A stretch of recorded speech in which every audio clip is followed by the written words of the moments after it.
good. Good evening, everyone. I would like to call the March 6th, 2022 school board meeting to order. Thank you for being patient. We had a meeting in the other room and it took us a few minutes longer than we thought. But anyway, before we start the meeting, I would just like to ask everyone, my next door neighbor is Tom Pfeiffer, and he is the VLAX coordinator at the high school. And he was visiting the other day, and I asked him if he had any students from Ukraine. And he said he did. He has a student that he could instantly recall. He could have others. But anyway, he said she's just a lovely girl. She and her family go to Ukraine every summer to visit her family. So he said, you know, we all have to remember her and her family. And so I'm asking everyone here tonight, I'm sure that's not the only student we have in the school system, and perhaps we have staff that have ties to the Ukraine. So if we could all remember the families in the Ukraine and the tragedy that's going on in the world right now. So I just wanted to mention that it's affecting us even in our own school. So if everyone could, roll call. The roll call is next. Elizabeth Barrett. Here. Pip Clues. Lisa Rappaport. Here. Ann Walker. Here. Margot Peabody. Here. Nancy Claiborne. Here. Hope Van Epps. Here. Brian French. Here. Carrie Nolte. Here. Kimberly McGlinchey. Here. Nick Dowling. Here. Now can we all stand for the Pledge of Allegiance? I pledge allegiance to the flag of the United States of America and to the republic for which it stands, one nation, under God, indivisible, with liberty and justice for all. Okay, the first item on the agenda are approval of a series of minutes that range from February 3rd to February 15th. Can we do those all in a block? Okay. Do we have a motion to approve all of those meetings? Move to approve. Ann Walker is approved. Second. Second. Brian French. Paulette asked me to mention the names of the people that first and second so that she can put it in the minutes. Okay, all those, do we have any discussion about any of the minutes? All in favor? Aye. Okay. Thank you, everyone. Next on the agenda is the public comment. Do we have anyone in the audience that would like to speak? Anyone on Zoom that would like to speak? George, take your time. Just checking the sign-up sheet. Okay, take your time. No. And if anyone in the Zoom audience, which consists of Kevin, our producer, currently, would like to engage in public comment, please raise your virtual hand. Seeing none, I think we can proceed, Chair. Okay, thank you. Special presentations. I will turn this over to our Superintendent Steve.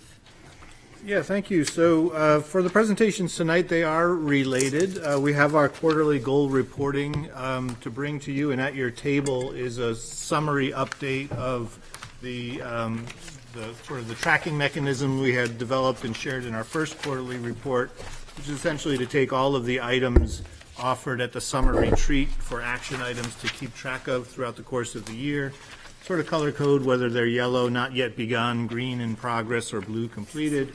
And so you have the updated version of that. I'll go through briefly. But the report is really in three parts. I'll talk about that. I'll turn it over to George to give you an update of academic progress with some data. Last time we did look at some of the state data that we have had. And then the third section really is your whole second half report, which is Chris Burke, our wellness coordinator, is here to give you an update on wellness. And so for the update on Goal 4 wellness, I'm just essentially going to defer to her report for you. So with that, and the tracking sheet that we have, and the last time we had shared this with you, there were a number of items that were still in the yellow category of not yet begun. And at this point, the only things that really remain there are things that either we've intentionally said aren't going to happen right now, or take certainly some additional planning to do. So the two hires, the equity diversity coordinator as well as the communications person. I know we talked about that through our budget process this year, and for different reasons we've sort of not chosen to put those out as hires right now. And beyond that, there is a component that we talked about for 5th to 6th grade transition that of course will be still to come in our planning for this year to next year. as we get a little further in the year. But beyond that, everything else has sort of gotten up and off the ground. I would put a little special spotlight to the work around equity, and thanks to Kim Lynchy on the end and the whole Equity Council that have really taken a deep dive into this work. I know some of our board members are also a part of that work currently, and so we appreciate all of the efforts. We meet regularly as an Equity Council, and there's an open invitation still for people to participate. And in fact, there's a meeting tomorrow afternoon at 3:30 at the high school. And it's really just, with the help of New Hampshire Listens, who's been helping us facilitate this work, has really allowed us to take a much deeper dive in the first instance into our baseline, where we are around that, to plan for the future. Beyond that, I think the last time we did share a little bit of some of the data out of our CTE programs, et cetera, around some of the early college experiences and internships. That continues to go very well.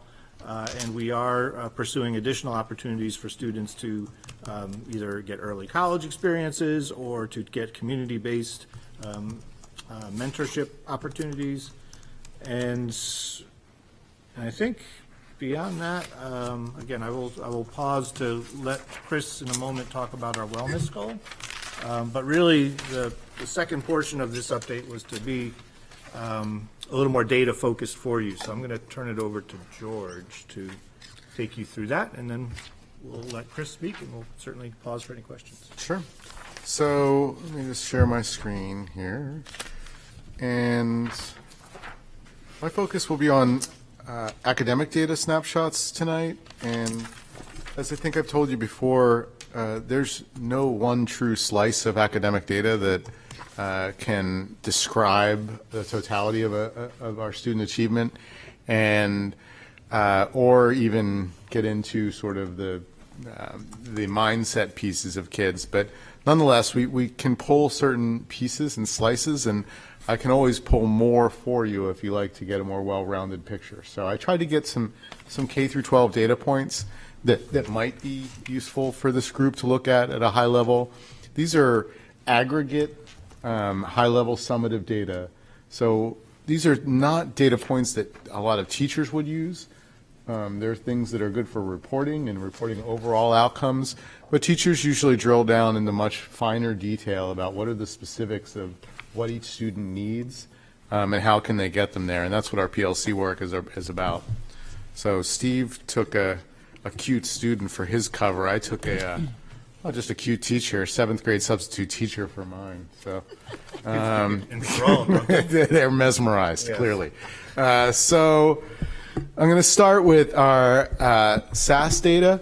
So the statewide, this is the official standardized assessment that is used by the state for accountability purposes.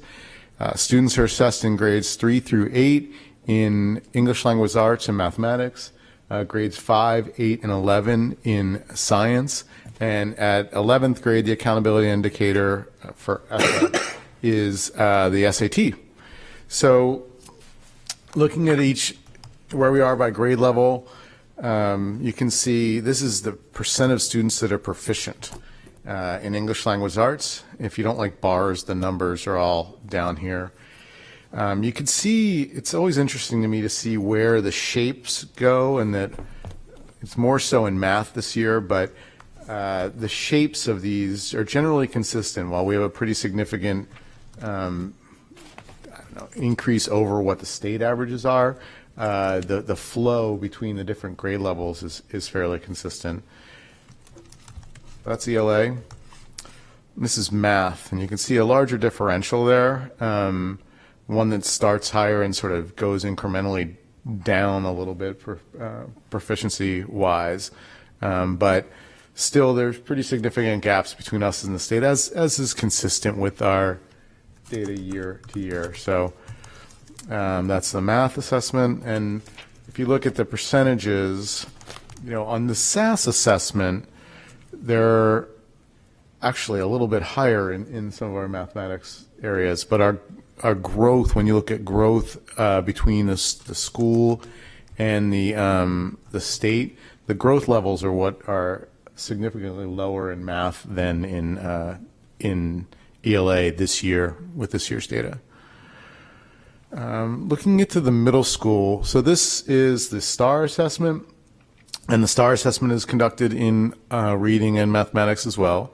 And they do this at the beginning of the year, and at the middle of the year, and at the end of the year. And so this is used more for progress monitoring at the middle school. And since it starts with the 6th grade, you only see one data point for them. But if you look at an 8th grader if you look at an 8th grader, you get the longitudinal numbers of how that cohort has done in a particular over the 3 years. So we have 3 years worth of data. So that's cohort data and not different 8th grades. Okay, so when you're looking at 8th grader, that 21, 22, in the 2021 year they were in 7th, and the 1920 they were in 6th.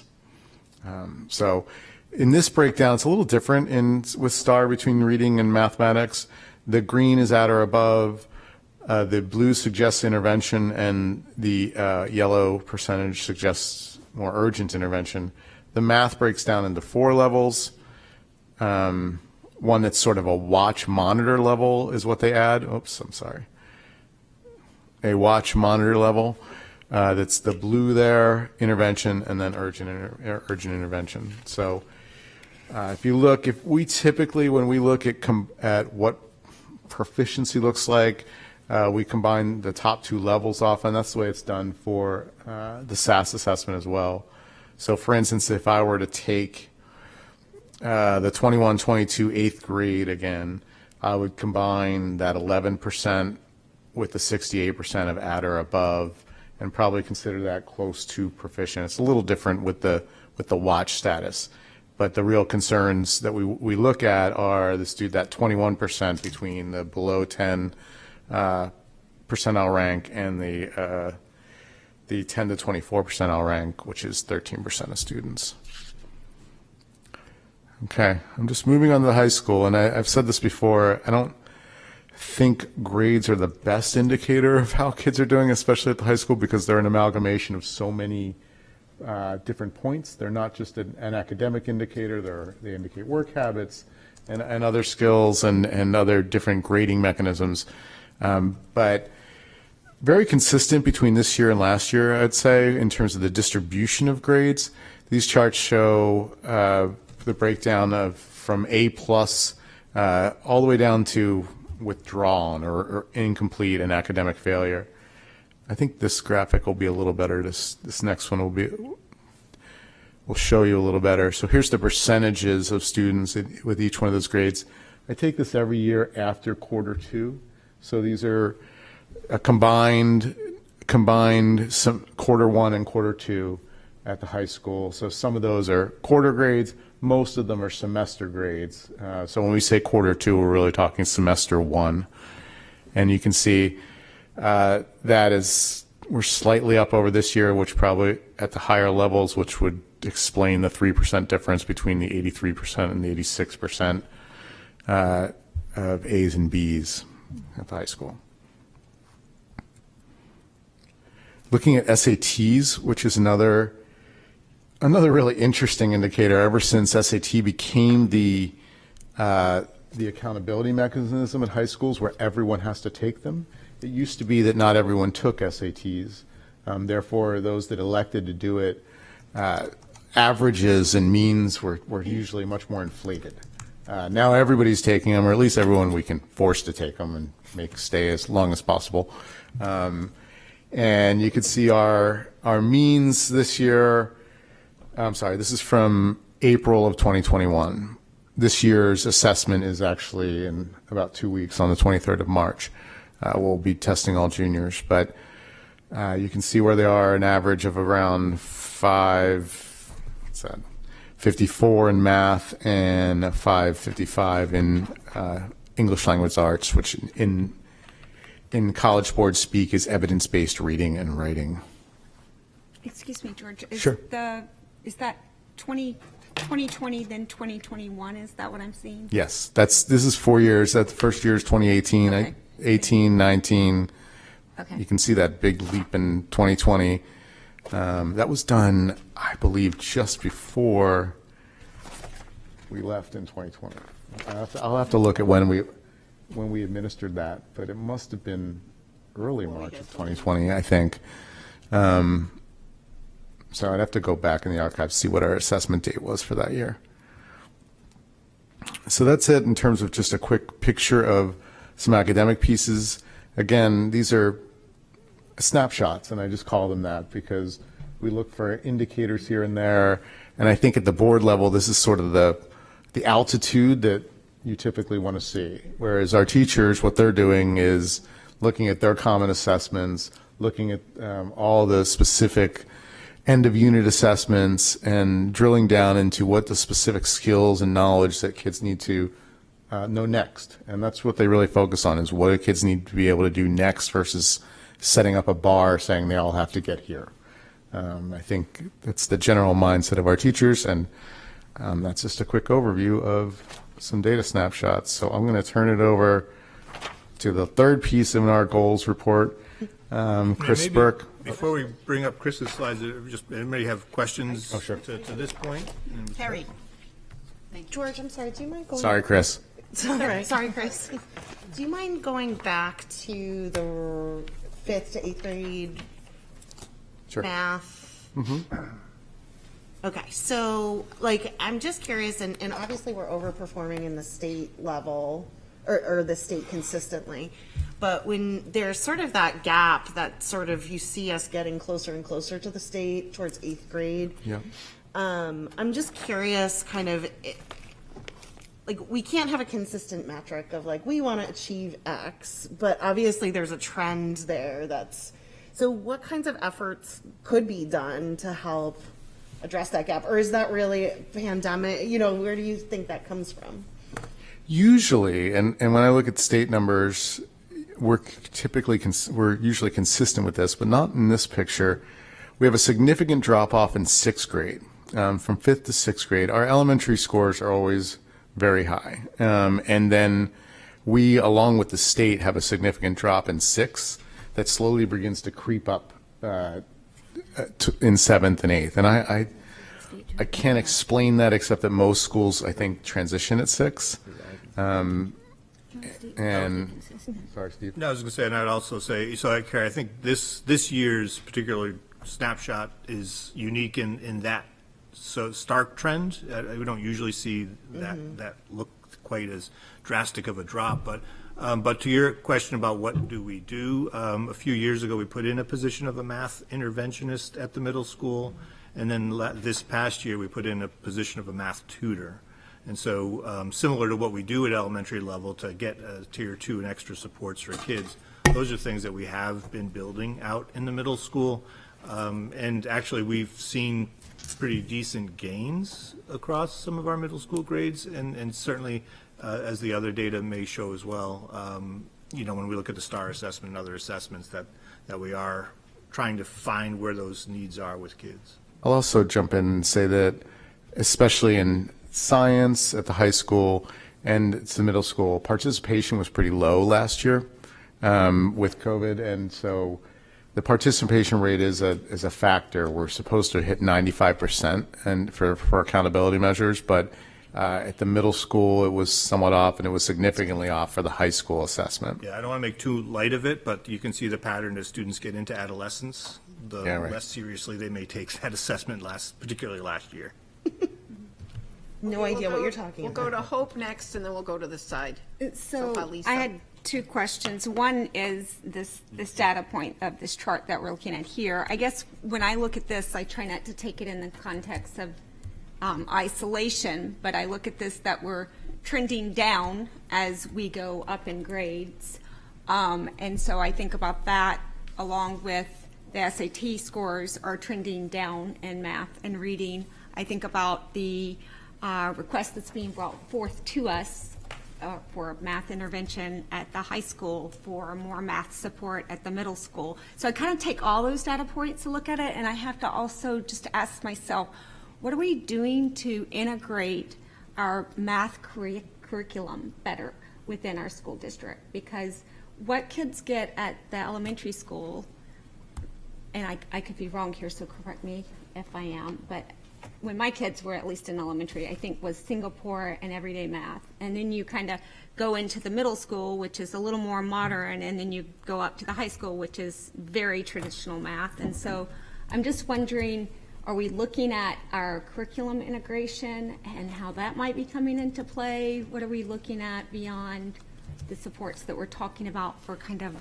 more, I guess, more overall arching K through 12 math support, not just isolated silos of math support? Yeah, I don't think we're in isolated silos of math support. The high school has been, and I think we saw in a lot of our ESSER responses, looking for a math support specialist there, and that has been a need. K through 8, I think we're pretty well integrated, and the high school it is a tough balance between, I think, what teachers want to do sometimes, which is more integrated, and what the public expects, which is thou shalt take Algebra 1, then thou shalt take geometry, and then Algebra 2, and you will find pre-calc by the time there's a lot of conceptions about what a rigorous math sequence is. Mm-hmm. I would also argue we don't necessarily trend downward. With the SATs, if you look at the SATs, they're not, we had 1 year that was very high last year, but generally we're sort of up. If this, when I pulled this from a chart that went 4 years more back, and generally they are up. So I don't know that we can say that this has a regression line that trends downward, especially if I pull multiple years. We're just looking at,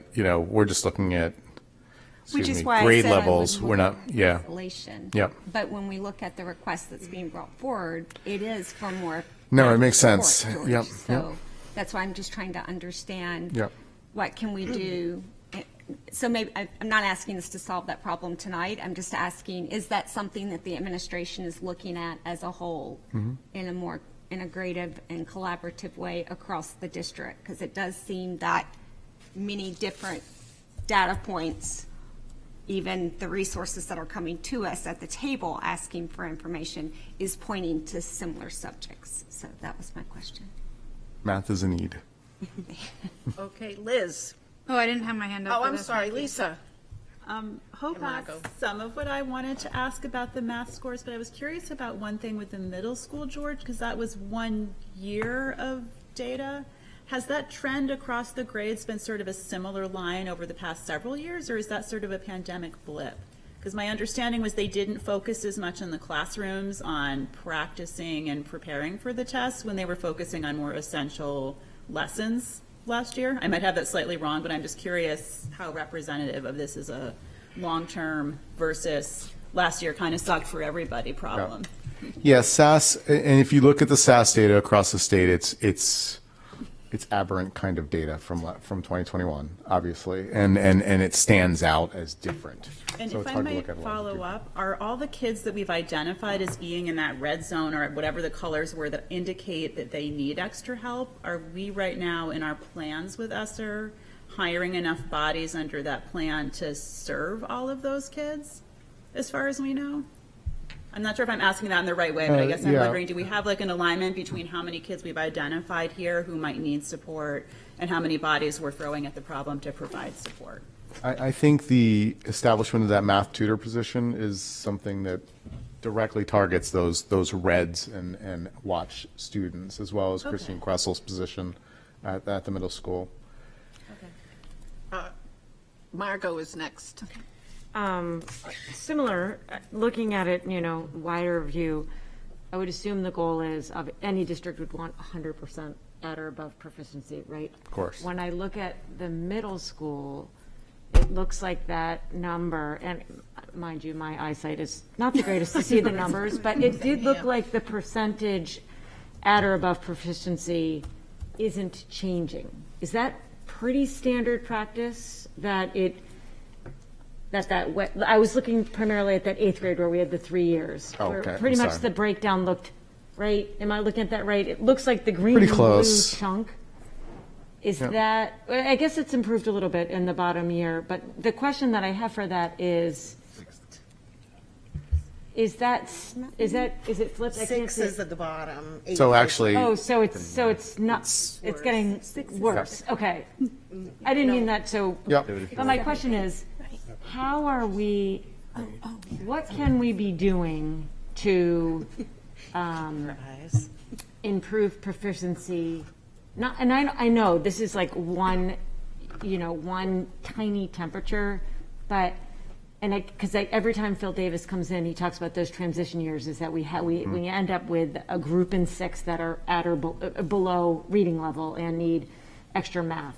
Is there something we can be doing to, besides the summer enrichment that we're putting in place, that would narrow that gap and then move them forward? Because I noticed an 8th to 9th transition as well, and I know that's historically been the problem in our district. I'm just curious, what can we be looking at to better bridge that gap? Yeah, I mean, I think it's everything, when we talk about the ESSER fundings and the additional supports and the additional tutorials and those pieces, I think therein lies the answer, is pushing additional resources towards kids and trying to find, Phil and Tim have done a nice bit of adjustment in the day to find pieces, but I think, we also need to look at extended day opportunities for kids in providing those. Okay. I just had one quick question. I think at some point we had asked, can we take an account of looking at these numbers along with absentees? Are we taking record of how absentees might be impacting some of these numbers? Yeah, in fact, that's what our administrative PLC, professional learning community, looks at. What are our goals for certain pieces, and then what are indicators towards those goals? What are our benchmarks? And absenteeism is a key one of the middle school. Absenteeism, they track participation in extracurriculars is another sort of indicator, bellwether that they look at. And yes, as you would expect, absenteeism has a positive correlation with lower academic So you don't performance. have those numbers with you tonight? I do not have those numbers with me. Okay. no. Is that But- something we can have in the future? Sure. Great. Any other questions? I just have one question. Does everyone take the SAT? I know I've asked this before. Every single student has to take the SAT? We try, yes. How much sense does that make for students that don't have plans? So here's the deal, is it harms us if they do not. So because this is the federal accountability measure, that the SAT for all juniors, 11th grade, is the dipstick that the federal government takes accountability of schools for. If we don't have 95% of our students participate in that, anything below the 90% counts as a 0. So if we have 94% of our students participate, and at the high school, say that leaves 30 students that didn't take it, those all count as zeros and go into our average that way. If we have 95%, then that 25 kids, say, whatever is left, the 5%, that doesn't count as a 0.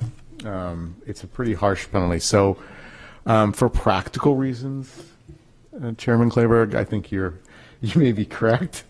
However, we take a hit if they do not. Thank you, though. Thank you. Okay, any other questions? Can we move on to Chris, our Wellness Director? Good evening. I'm going to go through some points that, if George would. I'm getting there. Talk about the main points of what's been happening around wellness initiatives, and then once I break that down, I'll be happy to answer questions. So I'm sure it does not come as a shock to any of you that the majority of our wellness focus for the last 2 years has been COVID. And I have served as the chair of the nurse department as they whittled their way through trying to manage and keep kids in school and keep kids healthy. And so I would like to begin by first acknowledging the work of the school nurses, because they are 6 extraordinary professionals who have gone above and beyond. Right up until one of our snow days, we spent the whole day on a Zoom call just trying to figure out how to interpret the new regulations, how to communicate that out to families, and how to prepare for people that weren't happy with that outcome. So I wanted to make sure that it was clear that COVID has derailed many things, but it has also derailed a lot of our progress around promoting student well-being. That being said, I think that once we returned to school last spring in a more full-time capacity, two things were evident. One was that the social emotional needs of students, the mental health needs of students had become very, very, very significant, and that we needed to somehow figure out a way to connect with our students, get them acclimated back into being in-person learning and connecting with each other, because that lack of connection was leading to some significant mental health challenges. So that's kind of where we started with the ground running last spring, pulling together our wellness initiatives in our wellness committee and breaking off into elementary, middle, and high school, looking at, as well as employee well-being. I don't want to miss that one. Just looking at, okay, so what are we seeing and what can we do right now to try to mitigate some of these challenges for our students? And then we moved that into this year with more long-term kind of initiatives as far as that goes. So I think when we talk about, well, starting at the high school, I would like to acknowledge Eiley, one of the two people in our audience, Maralsek, who is our new SAP counselor and outreach counselor at the high school. Eiley was nice enough to join us, and I wanted to recognize her because the work that she has accomplished in her short tenure in the district is remarkable. So she has made great efforts along with the rest of the school counselor staff at the high school. So a couple of things at the high school was recognizing that we had a lot of first year and second year students who had not been in the building and had not had opportunities to connect with one another. They offered last spring at the end of the school year a social carnival type of event where students came in. Student organizations were present, so students could get an idea of what are the things we can do at school, how can we get connected with people. That was really well attended and very popular. And then moving on into other elements of the high school was the hiring of Eiley and kind of shifting the focus a little bit into more of outreach and connecting students with services. As with everywhere, we are challenged in this city with access to enough mental health services in the community. So when the need goes up and the resources don't go up to match it, it's been very challenging to try to figure out how to get the students the care that they need. So all three levels of school have continued to work with Seacoast Mental Health and Tradeport of coming in to the school and providing services to students who specifically, I'm sorry, my phone is ringing. In my hearing aid. I'm going to ignore it. It's very strange. But so the Tradeport and Seacoast Mental Health have been able to come in and provide one-on-one counseling for students who by not being able to get to counseling meetings, that benchmark or that obstacle was getting them from not getting care. So at the middle school, we have increased that. So we have gone from 1 day to 2 days of Seacoast Mental Health services in at the building. I think that Eiley has met some need there with some groups at the high school on anxiety, depression, substance use, that type of thing. The high school has also increased with the webinar for, they've been sponsoring a webinar with Seacoast Mental Health Services. So they've been, initially it was a webinar for people to come synchronous, like right at the time for the webinar, but they have now switched to taping it and putting it out on the website for parents to be able to access at any point that they might. And the topics vary from things like healthy relationships to dealing with stress and anxiety to depression, etc. Finally, at the high school, Eiley has been specifically strong at working on mental health awareness campaign in the building and was successful in securing a grant from NAMI, which is a mental health institute, to provide training for up to 40 individuals, 25 students and 15 staff that took place right before February vacation. So they are now trained to go out and train. So this afternoon I met with Eiley and a few of students who are now planning, that have taken this training and are now looking to connect with the captains of all of the athletic teams. And they're going to go in and meet with them and do some training around how do you identify people at risk for suicide, how do you talk about that conversation and be able to get them connected to resources. So that's been really nice progress. Moving to the middle school, we started last spring, again, with this real need for people to connect socially by implementing a program during Success Block that was really managed by the phys ed staff. And so they, through the three of them, they kind of tallied out and created a curriculum where I believe it's twice a month, the students meet with their cohort in Success Block, so with their teacher and with the other students, and they spend that cohort of time doing team building, social activities outside, just really an opportunity to get to know one another, and it has really, really built a connection, which was very needed between the students and their Success Block teachers. So that had such high success and high feedback from teachers that it was continued on into this year. It has a little bit different look to it because Matt Mitchell has taken the sole responsibility for implementing that program during Success Blocks. So he no longer carries his own success, but he works with the teachers, and he's had a very high success rate of having teachers participate, because sometimes, it's kind of their time to hand over the kids to somebody else, and it's really been a group connection, and everybody's reporting the positive side of that experience. We also have, just thanks to the support of the board, I don't know if we've finalized the hiring of a social worker, but I believe that we are very close to that, if not, and that, having been on the search committee for that position, I can tell you that we have nailed a really good person, like surprisingly amazing. So I'm sure she's going to be doing a lot of work. I'm going to be actually working directly with her and just getting up to speed on things like community resources and working on group stuff and trying to get some of that stuff off the ground. From the elementary level, our focus really this year has been looking at exploring a different option for our social emotional curriculum. And unfortunately, it's taken longer than I would have liked to get off the ground, and that's on me. But I think that we are now in a place where we have 19 members of the elementary school community, teachers and administrators, who are now meeting to evaluate. We're going to start with 6 different curriculums. All of those curriculums have been cleared by CASEL, which is the benchmark of social emotional learning and curriculum.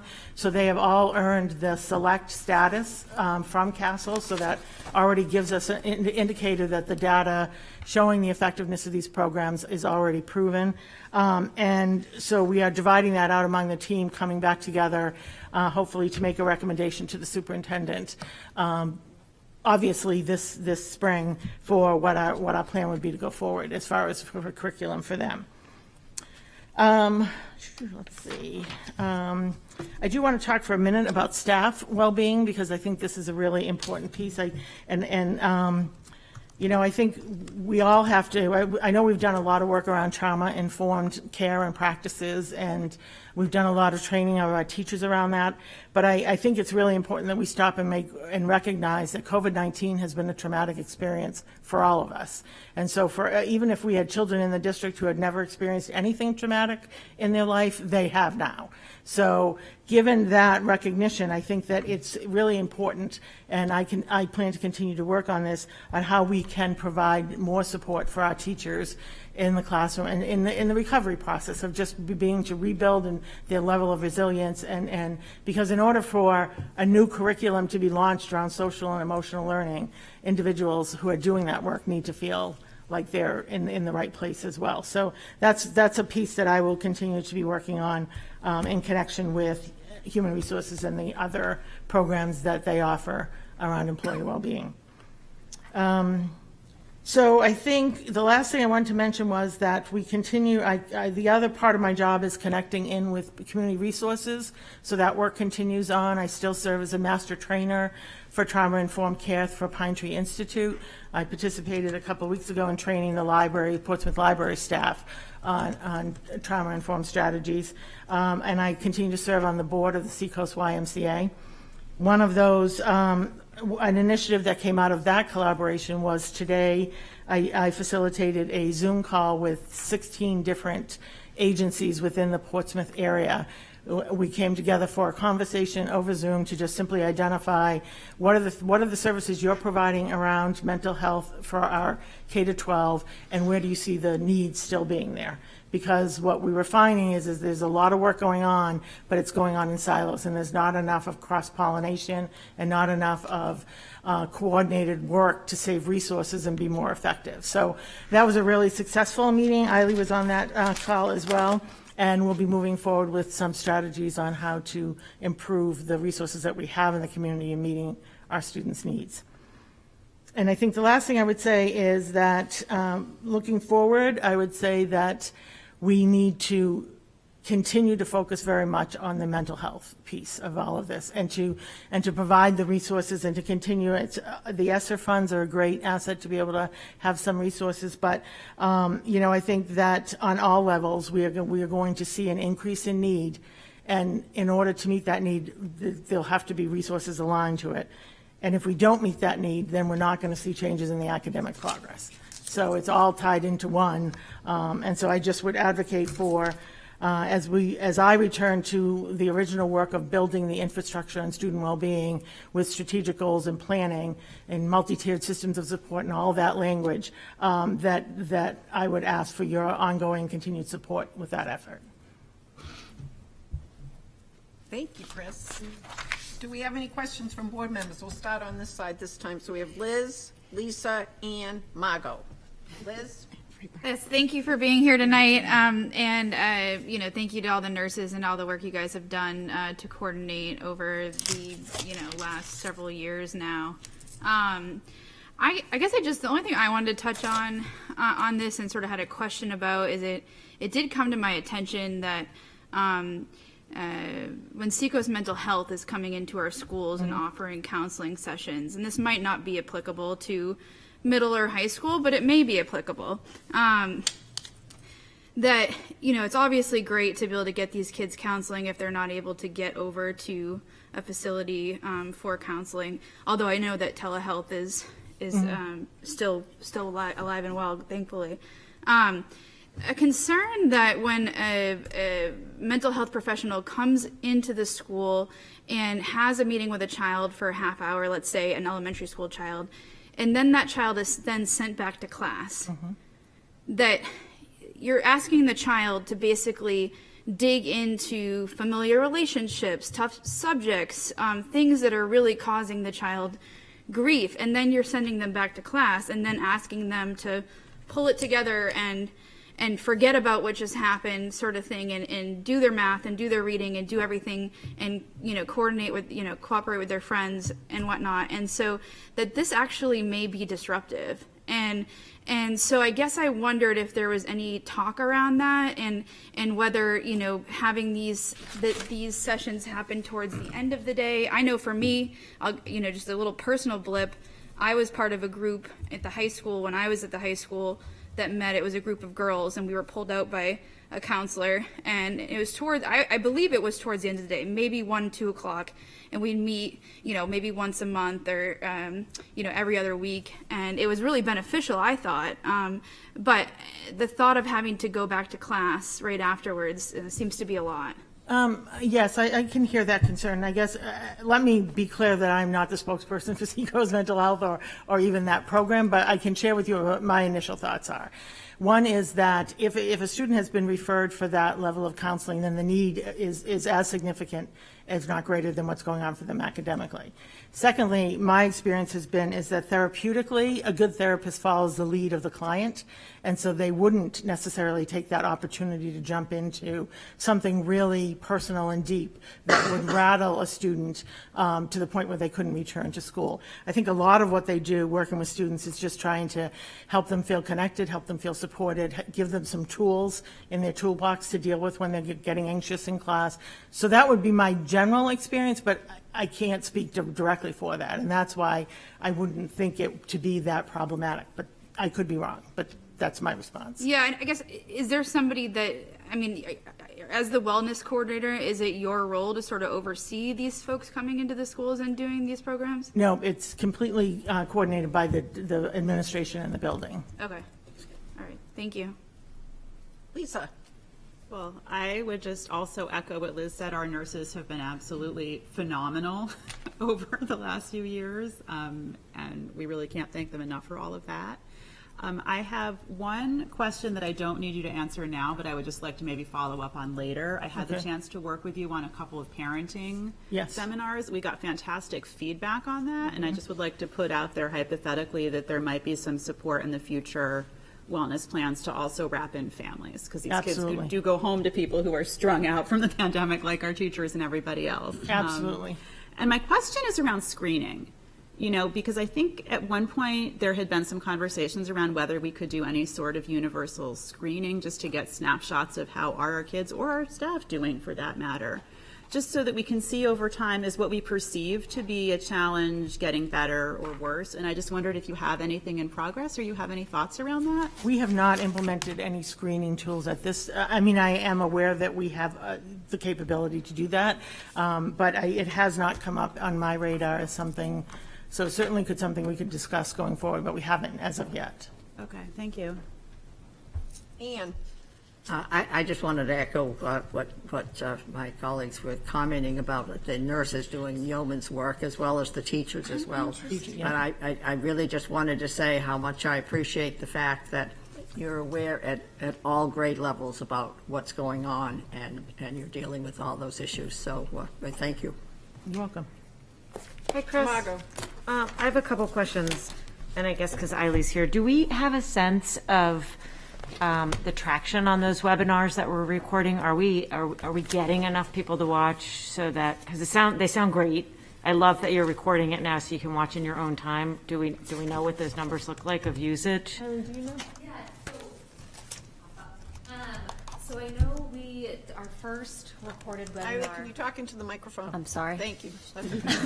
Our first recorded webinar was February, and so I don't know if we have those numbers. I did the January one, and that was live, and Miss Lyons, and I had my mom come, and those were like the only two folks that were in that. So, but I do know it is uploaded to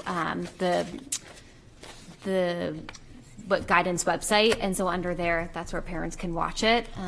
But I can see how many folks have watched it. So we are recording a webinar this Friday, and it will be hopefully uploaded next week, and we can see what that looks like as well. I think, to be honest, a large part of it was just there wasn't great probably communication, and like we would put it out in our monthly letter, and then 3 weeks from then would be the seminar or the webinar, and it'd be hard to follow up with that. So I think that was a concern too, is how can we get this out to folks? So leaning back on the recorded webinar. So we'll see. Yeah, I'd love to see how those numbers, and I would suggest maybe using social to get it to the students, because I think it's so valuable to both those cohorts at that level. You need the parent piece and the student piece. So that was my first question. Thank you. And I think it's a great effort, and I hope that it continues. My second question was, I know that you've been doing some affinity groups at the high school, and I'm wondering whether there's plans to roll into that at the middle school. I know they've got the GSA group, but banana splits is often a common one that you see in some of the anxiety, and it feels like it's the right age for them to begin. We call them affinity groups, schools I've worked at. I don't know what you're calling them, just groups. Groups, I guess. Yeah. Okay. Not affinity groups. Yes, I think that, again, it has been a demand of resources initially for the school counselors managing all of the individual stuff and then trying to get groups off the ground. But it definitely is a goal for the social worker, and my goal personally to assist with making those groups happen, because definitely the benefit is significant, and it's just a matter of getting them lined up and getting them launched and offering them out to the students. Yeah, it sounds like that's where that connection piece that you're talking about, we're seeing a high involvement in extracurriculars. Yep. If we could connect kids that may not know they share a similar, students of divorce or whatever it is, but it does help form that networking that continues academic and not. So that was my last question was simply on the elementary group that's looking at the SEL. Are we talking to SAU 50, and are we involving maybe some older students to give feedback as to what like, I would be curious to hear from an eighth grader what they feel they were lacking or need more of, or is a pressing issue. I feel like a student's perspective would be really timely to reflect back on what's We in that haven't, but tool we set. certainly can. I mean, I think it was interesting because, again, when Eileen and I were meeting with those two students at the high school today, I was talking about the social emotional curriculum, and I said, do you remember Open Circle? And they all remembered Open Circle, and one said it was my favorite part of the day. So I do think that there is an impact, and so that's certainly something, Margot, I could pursue in getting some feedback from the students. Okay.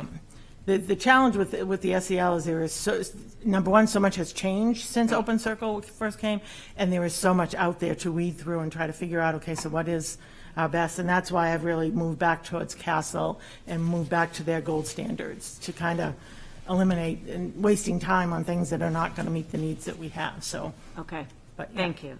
Sorry for so many Okay, questions. let's go to this side. We'll start with Kim, Hope, anybody else over there? Carrie? Okay, so I was curious, at your community meeting that you just had, what were the identified needs are there any that you could highlight that you picked up on? Well, one significant thing across the board was increase in substance abuse among the students that they're working with, the families they're working with, an increased number of students who are now being cared for by grandparents or other family members. So there's a great need for training and support for that cohort of people, which fortunately, right in that cohort time, we could connect two resources that says, well, we have this program over here, we can offer it to your people over there. So that was really good. And again, I think, Hailey, was there just some mental health, right? The substance abuse was a big, and then employee support was another thing that had come across. Yeah. All right, and then I had one more question. So being a teacher and seeing symptoms of, mental health and other problems, and this connects a little bit to, I think what Liz was saying about the trauma of being maybe in a meeting and then going back to class. So knowing, number one, that you see students that are having problems and wanting to be a sensitive individual, and also thinking about the transition as students do, go seek counseling and come back.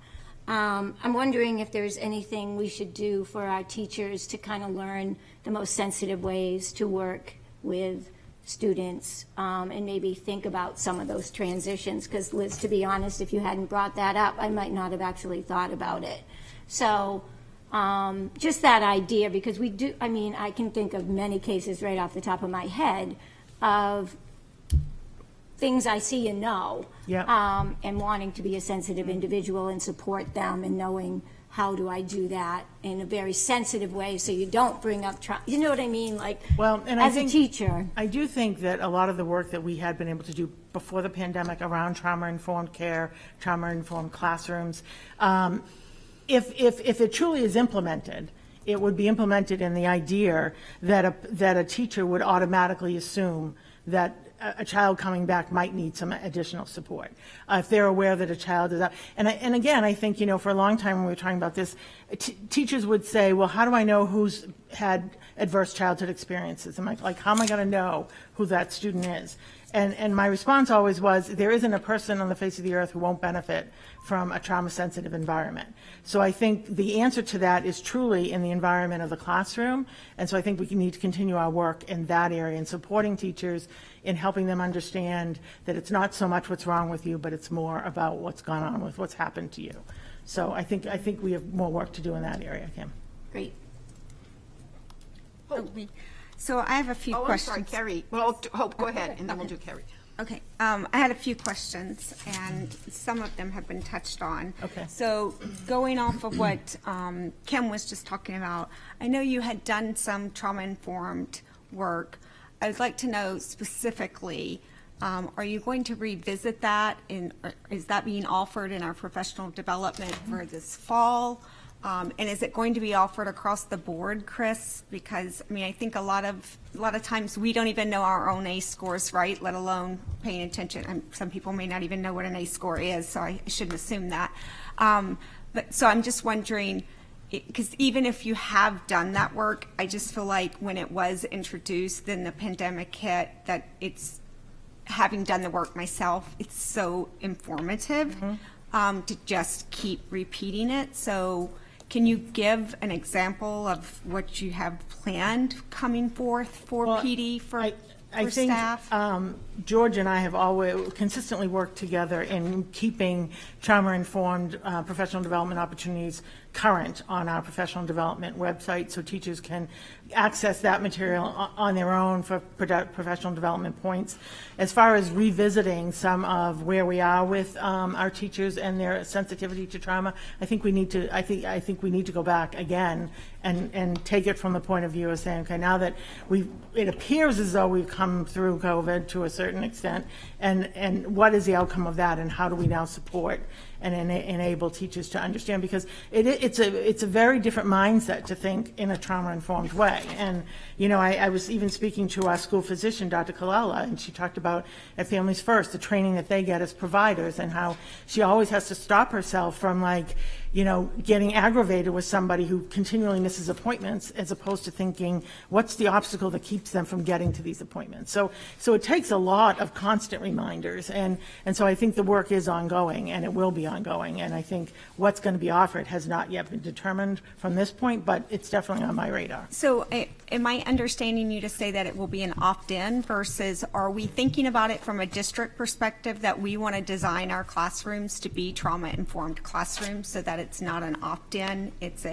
we're going to continue to integrate that into the training as a required? It has not been opt-in so far. It has not So been opt-in, the ones, okay. So the ones we've it's done posted, have but been. it's posted as required. But right, they've Okay. been part of our sort of universal strategy for, and we've done them at the beginning of the school the last 2 years. I'm trying to think of the exact ones. We've used both Pine Tree Institute, we've done 2 revs, and we've also have opportunities for teachers that want to go deeper, but the baseline has been something that all staff take. And that's what I meant. But to the idea of multi-tiered system of support and that model, yes, I'm going back to, we were at the beginning structure of that when the pandemic hit, working with New Franklin staff, and so I am going back to bringing that back up and around. And do we currently have any type of support unit for staff to be able to check in with guidance, with counselors, with the, For themselves? for a group, for not for themselves, but to kind of come together and say, okay, let's share ideas of how I've implemented trauma-informed in my classroom this week, or like, you know, Kim was saying, oh, that wouldn't have occurred to me if someone hadn't said it. So have we thought about implementing something that we can revisit it, not just at the beginning of the year, but maybe on a quarterly basis or such, that it's just more in the front forward thinking. And then because I think one thing we do well in this district is integrating and sharing ideas across the board. So I just am thinking about it from more a grassroots perspective of informing teachers across the district with one another. Well, and I think it depends on what school you're talking about, but for the middle school, I know that the teams who meet as a team do all of that conversation and collaborating and discussing and, you know, identifying students of concern and how do we want to meet that need. And so I think that is the model that I can speak to at the middle school. But, you know, I think I'd be hard pressed to think that there are teachers that don't understand the significance of the trauma. And so I just think it's a matter of continuing to offer that professional development, refreshing it, reminding people, because you lose it if you're not practicing it, if you're not thinking about it. Or perhaps modeling that team model in other, I mean, not that we can set up teams, but you know what I'm saying. And I was just going to say, Chris had it on one of her slides, but I don't know if she spoke to it, but also the realignment of how counselors are organized at the middle school, so that they're on each team and they're assigned it. So we used to have some that were not team assigned, and now they are, just to fulfill those. Are we aligning that way at the high school? Yes, we're doing it. We're now doing the same as the high school. So the 6th graders will have the same counselor, 7th and 8th grade. The counselors will grow with them. So I think that has enabled a lot more team collaboration around students of concern or students at risk. Okay. So I just had a quick question around the curriculum standpoint. I too was wondering, as Margot was, about student input. You said that you would have 6 curriculums that you would be looking at. So besides bringing students in, even from a higher level, can you test drive any of that material before you select one on the elementary students? Yeah, I think how we implement it is still not to be determined yet. I think we have to get to the point of identifying the top 2 or 3 and then creating an implementation plan among the schools and what's the best way to do that. So. No, I mean, even before you select one, I'm just wondering, would it be helpful if we can have some input from elementary school teachers actually using the curriculum, or even having a little focus group with, elementary school kids? Or it would be great before we pick a curriculum to be able to see how is it really working with our students. I don't know if that was something you could do before you select a curriculum. I would imagine that or is recommend one. As we vet the different curriculums, I think that we can ask for whatever we want as far as presentations or sharing or allowing us to implement on a draft or whatever method we want to do that. So I think certainly it's not going to be just, okay, we're going to pick a curriculum and go forward. It's going to be a lot of input and feedback on deciding which is the best one. Most have pieces you can use to try them on for size. For proprietary reasons, they typically will not give you everything, but there are modules that they'll let you use. And then just lastly, I wanted to applaud, if it was you or counselors or whoever brought the suicide training, because I do think that grassroots of training the teachers, training the students, and then having them integrate into other students is an excellent model. I would love to see us use that in other capacities, even for our own PD and trainers of our staff. Because just in my work of doing mental health, I mean, it's all about blowing out the myths. It's all about the grassroots. So I definitely applaud you on that model, bringing that to for that one area, but I can see it being used in many ways. Carrie. So, my apologies, you have been on, I have wanted to meet you for many months now, but I'm a nurse practitioner at Families First and also a researcher at UNH and work on substance use and resilience and all of these things. Oh, I don't know how we have not met yet. But. I know. And so I'll try to be brief and we'll follow up, and I'd love to connect more, but I'm feeling a little like deja vu in the healthcare sector around the screening piece. And so there's one thing I wanted to just put out there, that 10 years ago, we really felt like, let's screen everyone for ACEs, everyone for this, everyone for that. And it was a terrible idea. And so part of it is that is not done in a standardized assessment. It's done, like you said, in the classroom by teachers. And so I just want to put that out when those conversations come up, to be leery of that, which it sounds you're not implementing that, but just because it came up tonight. Right.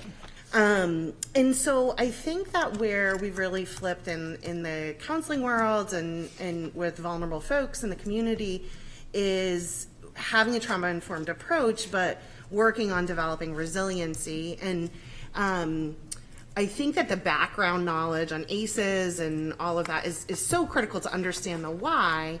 But then I dream of a system where, sports and art and all of these things are really viewed as trauma-informed resiliency. And I'm just curious kind of where the district is on that, if that's part of these conversations. So certainly when I first started my own training around trauma, it was very focused on the trauma-informed data. Since that point, more research has come out around positive childhood experiences and some counteracting of how this can decrease this. So we are definitely in our training expanding much more, because people say that's great to know about ACEs, but now what do we do? And so it really, most of the training that we're doing now is around building resilience in students, putting tools in their toolbox, but helping them believe in themselves and recognizing what little experiences that they have as a positive. So for example, this was by a researcher out of Johns Hopkins, came up with 10 indicators that they coined as positive childhood experiences. And that the data showed that when the more of those, the ACE risk went down. And one of them was feeling like you belonged in high school. like that. The 3 of them were specifically home-related, but the other 7 were community-related. So those are the things that we all have the ability to help with to try to counteract some of this trauma. So I'd be happy to talk more about that with you. Yeah, and my one other piece, and I'm so worried about, staff retention and support and things like that. And I guess there's like this component of confidentiality for students, right? But there's also federal and state policies around disclosure of substance use by teachers or by caregivers or things like that. And so just as kind of groups were brought up, and that has some risks and some legitimate risks for folks. And just wondering like kind of where that confidential access and protection is available. I know as a nurse, there's specific like reentry things. There's, a real structured program, but I don't believe there is in education. Well, there is from the clinical side with the nurses. They follow the medical confidentiality standards and protocols for student health information.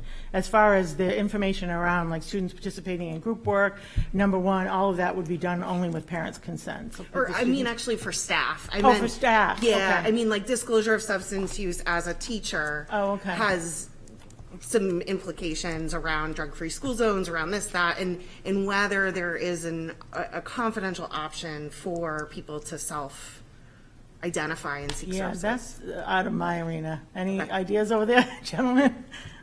Human resources. Yeah, employee assistance program. Yeah, and human resources, Thank you. Sure. Any other questions? Lisa? I have one more quick question, but we talked in terms of academics about the critical transition years from 5th to 6th and from 8th to 9th.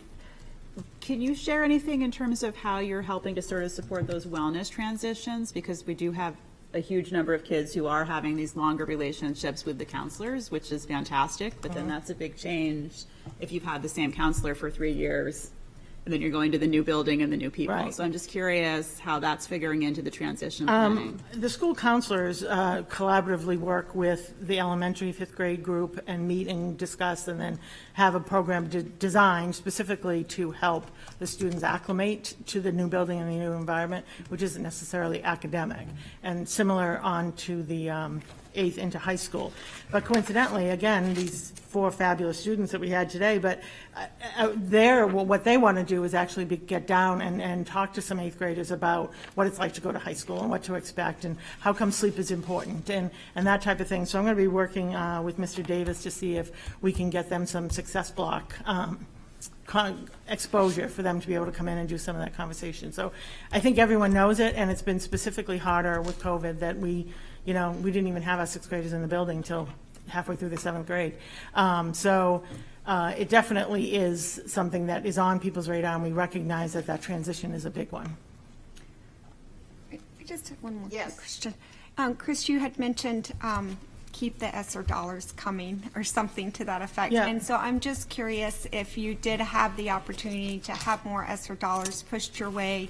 Do you have specific ways or programs in mind that you just kind of have on your wish list that you would use them for, that you can share with us? Yeah, I think we have to keep in mind what costs are going to be incurred with the social emotional curriculum, whatever that might be, and we don't know what that is yet. But yes, I have 2 other things to mention. One is the resources needed to actually develop and implement a multi-tiered system of support across the elementary schools. And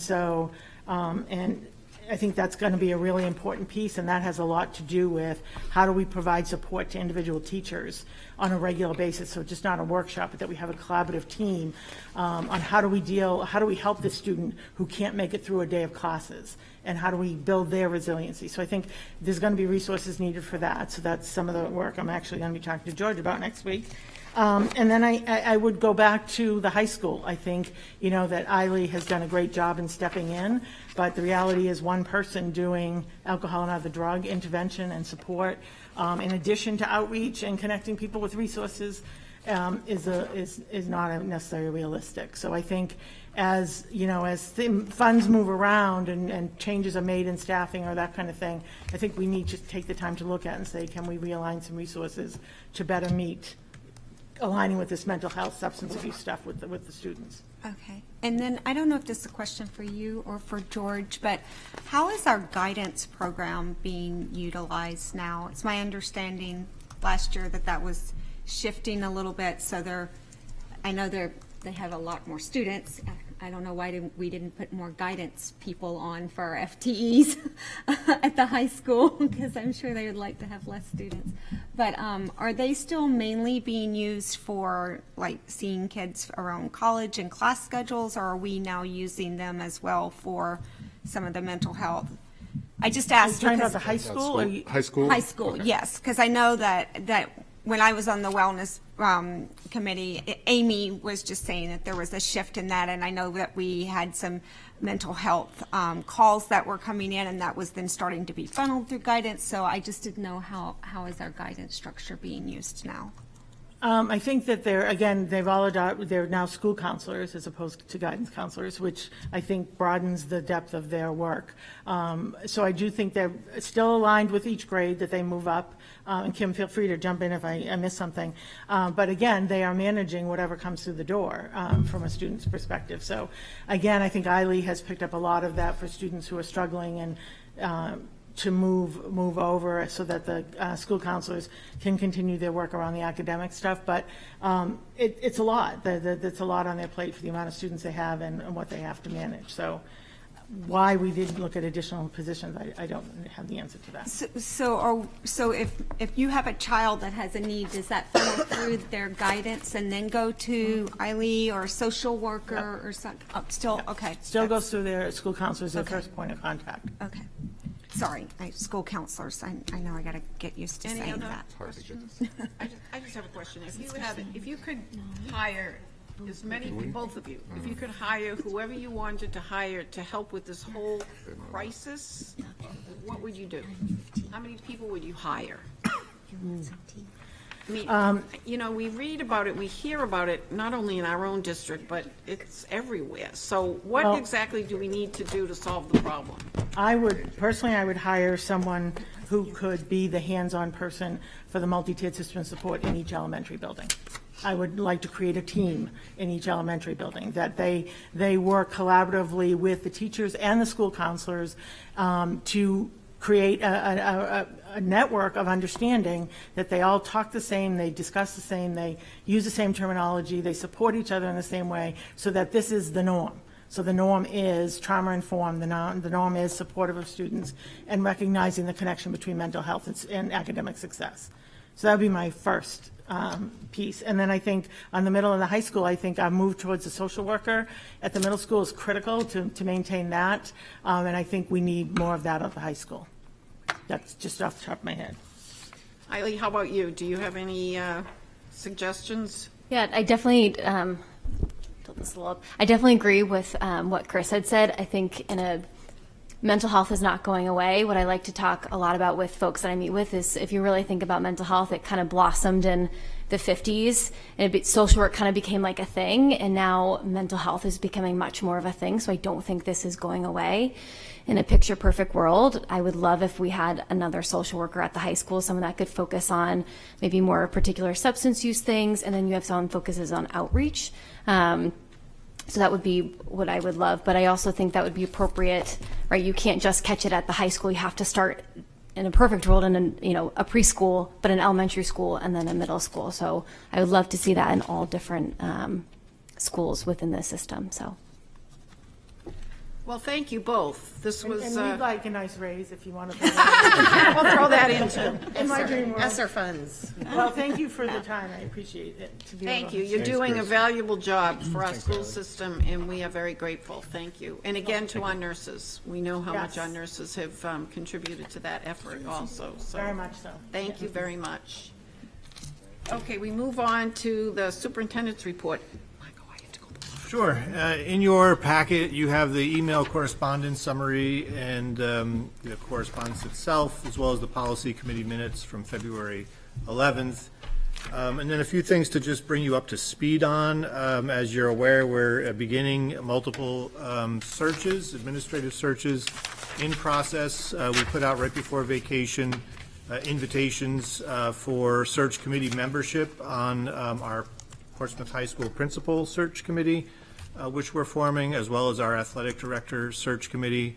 In particular, we didn't get a ton of responses on the principal search committee. We published that today, put out an invitation, as well as a brief, short survey on just some community input to develop a principal profile, something that the search committee can use to further analyze. Steve, and- where did that go? Where did what go? The publicity. Where was that distributed to? Parent Square to the high school? Or just to the high school? Yeah, to the Okay. high school. Do you think about the 8th grade parents, maybe? We didn't put it out to 8th grade parents, but yeah.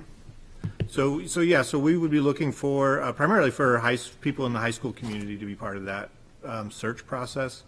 And so our thought would be to be able to put that committee together next week, and then to sort of begin in earnest with the screening process to whittle down to some finalists for the high school principal role. We also are in process, we've batted a little bit back and forth the title and job description around as you're also aware, Nancy Roy, our principal at the Lister Academy, is retiring.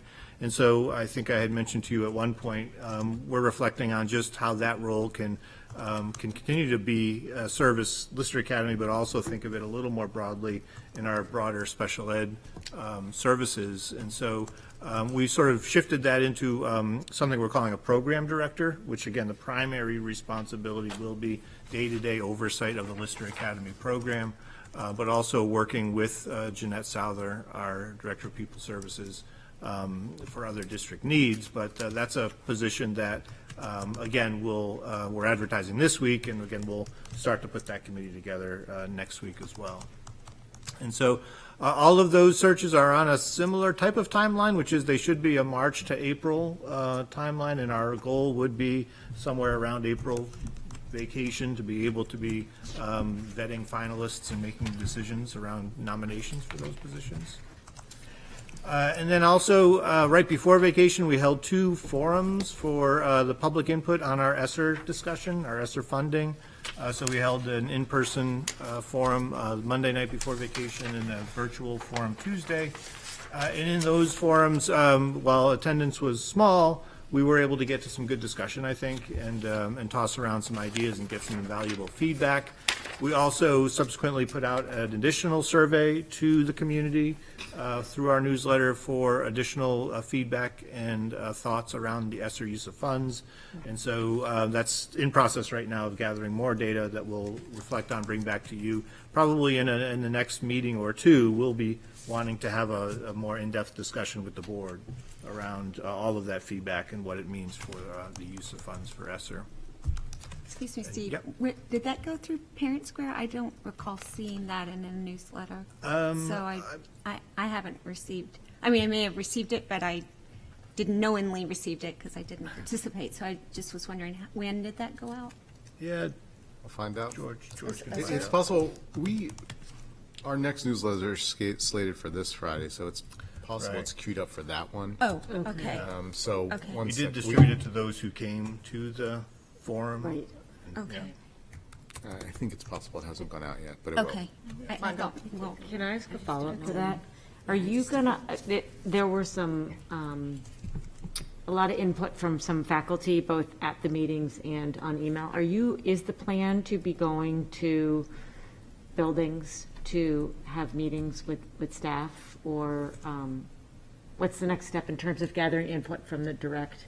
Yeah, so the survey is one of them. I know Okay. we've gotten a number of faculty feedback on the survey already. And then I'm aware some buildings already have had a bit of a discussion. Okay. Not, again, primarily to direct them into the survey to give us some feedback on what Okay. that is. Last newsletter was Okay. before the forum.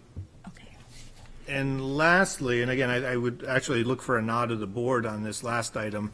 Our athletic department has approached me to consider entering into a cooperative agreement for our cheer squad team. As I think you know, we have a cooperative agreement currently with Oyster River for football, but the cheerleaders who cheer at the games are only Portsmouth students. So Oyster River has approached us to consider also a cooperative for the cheer team. as well as the football team, which, again, the athletic department fully supports, I would fully support. And with your nods, I would have Nancy sign as board chair, that's something the board supports as well. Everybody A nod, support that? yes. Any Do I comments? need a nod out Yeah, loud? I guess I'd pause there for any comments or questions that we could. Liz? I just have a question about doing co-ops. I mean, obviously familiar with the football team. I think we're still in the same division that we were in before. I don't know how the division does cheer, but would the division be assessed based on two schools coming together? And is that creating any sort of unfair advantage, so to speak, in doing that? I mean, obviously some schools are a lot bigger than ours versus combining the two, but just curious how that plays out. Yeah, it does, Liz. In some sports, it wouldn't be a factor here, but, Okay. but certainly it could. We are Division I in football, so, I mean, that's, And then is there some sort of co-op agreement with coaches as far as who's paying payments and all that? Is that sort of worked out as part of it? yeah, that's all worked out between the two districts. Okay. And we also do that with hockey, correct? We do, both boys and girls hockey, girls with Oyster River, boys with Newmarket. Anyone else? Hope? So I just wanted to make two notations based on email correspondence that we had received in whatever the span was, February to now. One, there's been information that's been forwarded that about moving Lister to community campus. I just want to, inform the public that that is not a confirmed decision. I know that we've talked about it and we're continuing to talk about it. And those that came to town hall, obviously that was a conversation that did come up around community campus, but I just think it's important that we clarify that nothing has been decided, and that would be something that would have to be a board vote for budgetary. So I just wanted to clarify that, because I know I've had questions myself and then seeing that email correspondence. Yeah, and we'd actually, when I referred to our conversation coming up, I think that's something we do need to talk about and get a sort of decision point on. And then also, I was just wondering around the high school levels, there was a lot of correspondence around that. Again, I've also, being a high school parent, had people confront me on that. So I just didn't know if we could put in a request to perhaps have some type of webinar like they did with the reopening plan, where it could perhaps be a Zoom. So maybe more parents could participate, but just explain the levels to parents. I think it's not quite transparent. Even if you're coming into the high school, I think it's even less transparent for parents, but even as a parent that's had a kid go all the way through and still has two kids, there has been changes that's been made that hasn't been, I will say, clearly communicated out, and it creates some confusion. So I didn't know, is that something that we could just put a request out to the high school that maybe they could present, especially as parents are being asked to make decisions with their kids around classes and class levels and suggestions? Sure.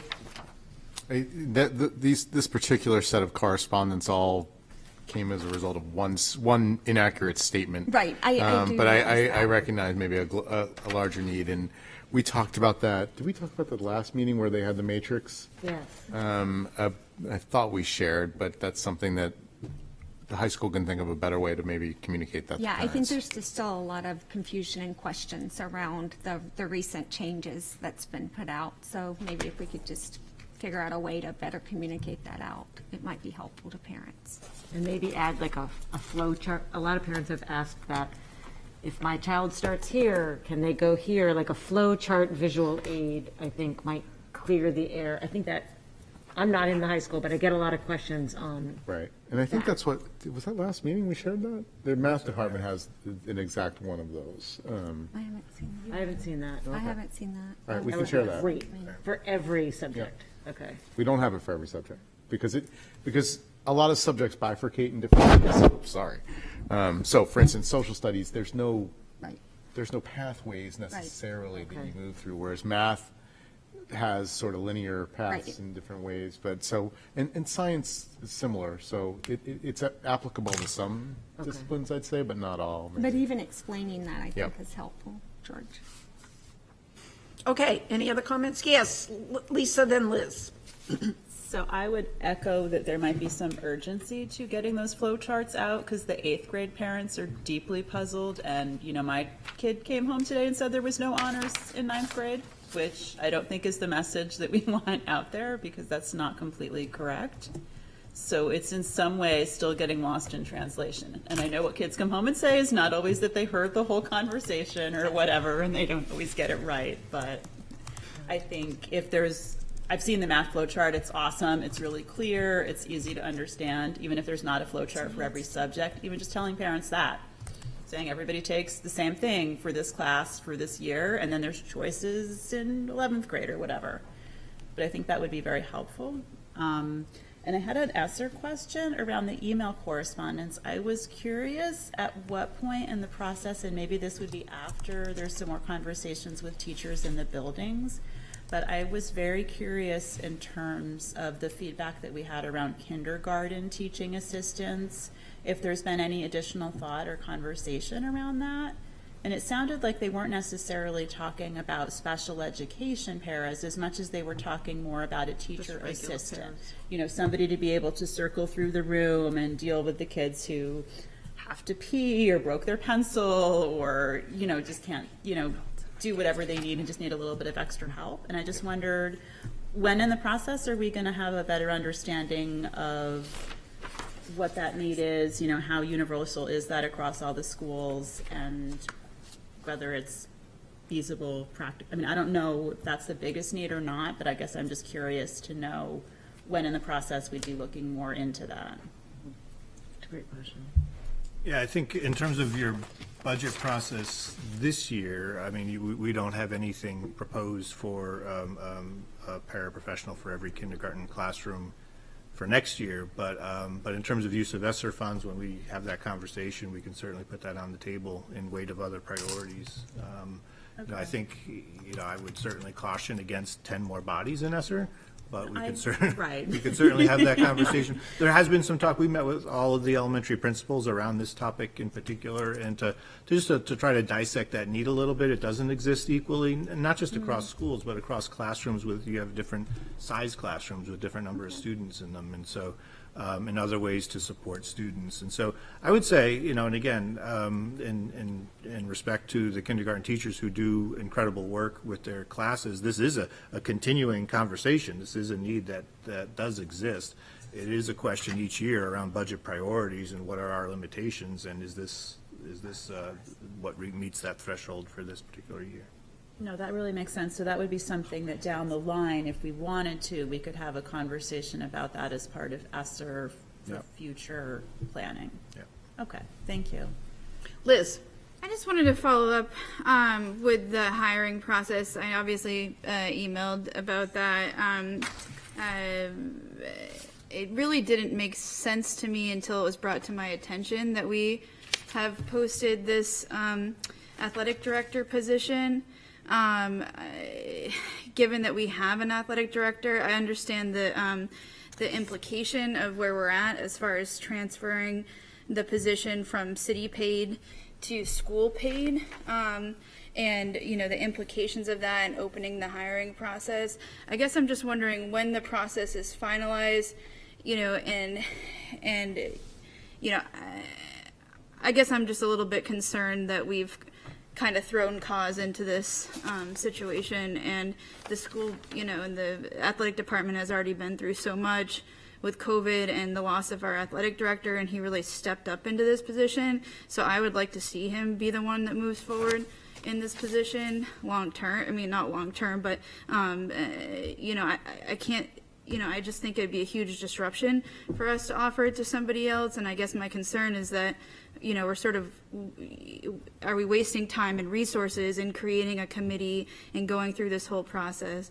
You know, and is there an opportunity for us to sort of take a step back? I know that there's, you know, this is all under the superintendent's purview. It's the superintendent's decision of who to hire as athletic director. School board, my understanding, would approve the superintendent's choice of director. But I guess I just wanted to kind of throw that out there. I know we've had conversations about it, but I just sort of wanted to have a public conversation or reiteration of some of what we talked about, and just understand where we're at on that timeline of ending the hiring application process. Yeah, Thanks. thanks, Liz. So we again, that particular invitation we put out actually did result in a number of people expressing interest in being part of the committee. So I think we'll have a fair pool to pull from, put a committee together this week to actually begin that process next week. And so I think in terms of time and resources, it is a process we would see something that probably wouldn't be a huge drain per se. And honestly, I as I said a little bit in email, I think the process itself can be reflective too for everybody involved. And part of it is to sort of vision out what should our athletic department really look like. And then I would certainly say I've gotten a number of correspondences over the last few days in support of what exactly you're saying. But I do think it should still be an open process, and we should see what emerges. And when is the last date for application on that? I believe the 15th. 15th. Okay. I would just like to say that I talked to Kathleen Dwyer, and I think I communicated this to you, Liz, because you had communicated with me. And according to what Kathleen said, we post every job, and particularly union contract jobs. And when the position was held by Russ Wilson, it was under the city union as the recreation director. There will be a spot where we can put it in our administrative contract. We'll have to put it in our administrative contract once we hire somebody. So the procedure of the city has always been to post all positions. So this position had to be posted. I disagree. I know I talked to Steve about this, and I also looked at the admin bargaining agreement contract, and from a government standpoint, there's two ways to hire, and one is to basically headhunt and offer the position to somebody. I understand with these positions generally we have most all of our positions fall under contracts that require us to post, but I don't know that this particular one did, and that's sort of what I had looked into. And I just hope at the end of the day that that this is not going to create more of a headache for our athletic department, who has already gone through so much over the past couple of years. So I appreciate that. Well, as Margot just said too, it's a new position for the school department, so we have to post it. And as Kathleen said, it's just a nice thing to do, to post all of our positions. Yeah, I understand. That's not exactly how she said it. She said it in a more professional way than I was Yeah, but saying. I don't- But I it's just a nice thing to do. I think it's a nice thing. I don't think there's anything that I found as an attorney that sort of looked into all this that's legally binding that requires us to post it. Right. But I understand, after talking to Steve, it's already posted. We're not sort of dialing back here. I guess I just, I hate to sort of. I'm a little concerned at the end of the day. We have another candidate or something to that extent, and we're putting our athletic director in a position where he has to apply for this and go through all of this when he's already sort of gone through so much. So I just wanted to express that sentiment, and Okay, but you please understand that that's the way we operate, okay? As Margot just said, Phil Davis had to apply for his job. He was the assistant principal. He had to apply for the job to be the principal of the middle school. So it's the way we operate, and I appreciate your concerns and your comments, but it's just the way the school department and the city conducts business. Anyone else? Hope. I just had two comments on the position hiring. One, no disrespect to cause, but I think for those that weren't on the board, when we split from the city, it was very clear, and Steve, please correct me if I'm wrong, but in what you communicated to us, it was clear to cause that he was an interim AD and that we would be posting for the position, and he certainly could apply for it at any time. So I say, great, let him put his name in the hat, but I certainly support that we've already set precedent with our public of how we would be proceeding, and it's because that's how we do business. So I totally support moving forward on that. I did have a question around the Lister position. Since that would be shifting now, going under special education, What's the background that we would be looking for, and how would that differ from Nancy's? Yeah, well, one of the advantages to shifting it slightly into a little area of more gray, perhaps, is one of the things we're concerned about is limiting the credential necessary to take on this position. So if we continue to call it a principal, for example, somebody has to be certified as a principal to take the position. If we call it an assistant special ed director, as we were tossing around a little bit, then a special ed administrative degree would be the necessary credential. As a program director, it will allow us to look at the candidate pool and take the credentialing not as the determining factor, but as a consideration in which candidates rise to the top. So they could be certified either as a principal or a special ed director. But aside from the certification, are we going to be looking at setting criteria for maybe our own note, if you're not putting it in the posting per se, but of them, if they haven't had high school experience, that they would have some type of principalship or some type of school directive experience? It could be private school or chancellor or whatever. Or what level credential are we looking for them? Yeah, well, the background and experience, certainly we're looking for somebody with some level of program oversight experience of a similar typed program, ideally. But we have developed a fairly extensive job description for it, and that does detail a lot of those. Is that already posted? Where we can see it? It's going up this week. It's Okay. in draft version. I think we're going to throw it, pass it by the Lister staff as well to see what their inputs might be. So are we looking for someone that would be within that same age bracket of working with youth at all, or not necessarily? Well, at it's, that? I think you would prefer that they have experience as close to the kind of program we have, but that doesn't disqualify those that don't, so Okay. we would look at it. Okay, so that helps our pool. And are we posting these positions in other places that, because I know that's one thing we did with the hiring, outside of the regular top three that we normally post on, the big three? Yeah, George has, I mean, for some of the positions, like the high school principal, for example, we're utilizing the national, the school spring, et cetera. Okay.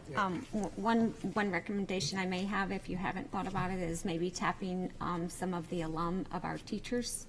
A lot of teachers have, access to their alumni sites, so, not necessarily wanting someone that's coming straight out of school, but it's amazing to me how many people still look at their alum sites for postings as well. Thank you, Hope. Anyone else? Okay. Shall we move on to the next item of the agenda that I think is Steve again, the COVID protocol? Yeah, so this item changed dramatically from our conception of it before the governor made an announcement, right before vacation. So this was to be a presentation to you on our old metrics for determining primarily mask policy in schools, which we were fully prepared to make note of the quite rapid decline in cases across the state. The substantial decline in cases in our school population. Right now, I think we have 6 across the whole district, whereas right before vacation even, it was more than double that, and dialed back further, and it was much more than that. So we certainly have seen a pretty drastic decline. And all of that was leading us to recommend metrics that would be based on school-level cases, school transmission, vaccination rates as best as we can predict them from DHHS data, pointing to a mask optional in all likelihood policy that we would talk about phasing in. And then along comes the announcement that, there isn't any other choice. So that really has obviously moved us into a new place. As Chris referenced, the nurses have been absolutely amazing through, if you talk about anybody that's been pulled from, one place to another through this, yanked around a little bit, it's been our nurses, and they've adapted very quickly in all cases. So making clear with folks what things have changed and what things haven't changed around, say, isolation and quarantine and some of these other things that still certainly exist. But yes, our policy across all schools indoor as well as on buses is now mask optional. And we will continue to monitor DHHS guidance on our protocols in our schools. We met with all administrators this morning, Nathan, George, and I, and we certainly talked about, where everything is with the schools, even coming back from vacation. What is the pulse of the students? Everything seems to be going pretty well, honestly. around the new policy, both in terms of some still wearing a mask and some not, for students and adults. And just, again, trying to be responsive to the conditions within each school. So I don't know if there's really no decision point per se now here to try to tee up, but I'm certainly happy to answer any questions. Any questions for Steve? Did you say buses, you still have to wear them? No, buses. No, you buses don't, are right. no longer, right, okay, thank you. Kim, how many students are wearing masks? And Nick, how many students are wearing masks, would you say? 10%? Maybe less. But yeah, overwhelming minority in both students and teachers, as far as I've been able to determine. Yeah. Seems like it's gone fine. It's only been 2 days, but I feel like, once people get accustomed to seeing it and being comfortable, probably drop a few more. Any other questions? Lisa? I just wanted to give a shout out to our elementary teachers. I thought that they did a fantastic job of just kind of framing this for the kids on the fly. I heard great stories from a bunch of different kids about conversations they had where they could just go around and share their opinion. And it was all around just respecting each other. And I really thought that was wonderful to hear.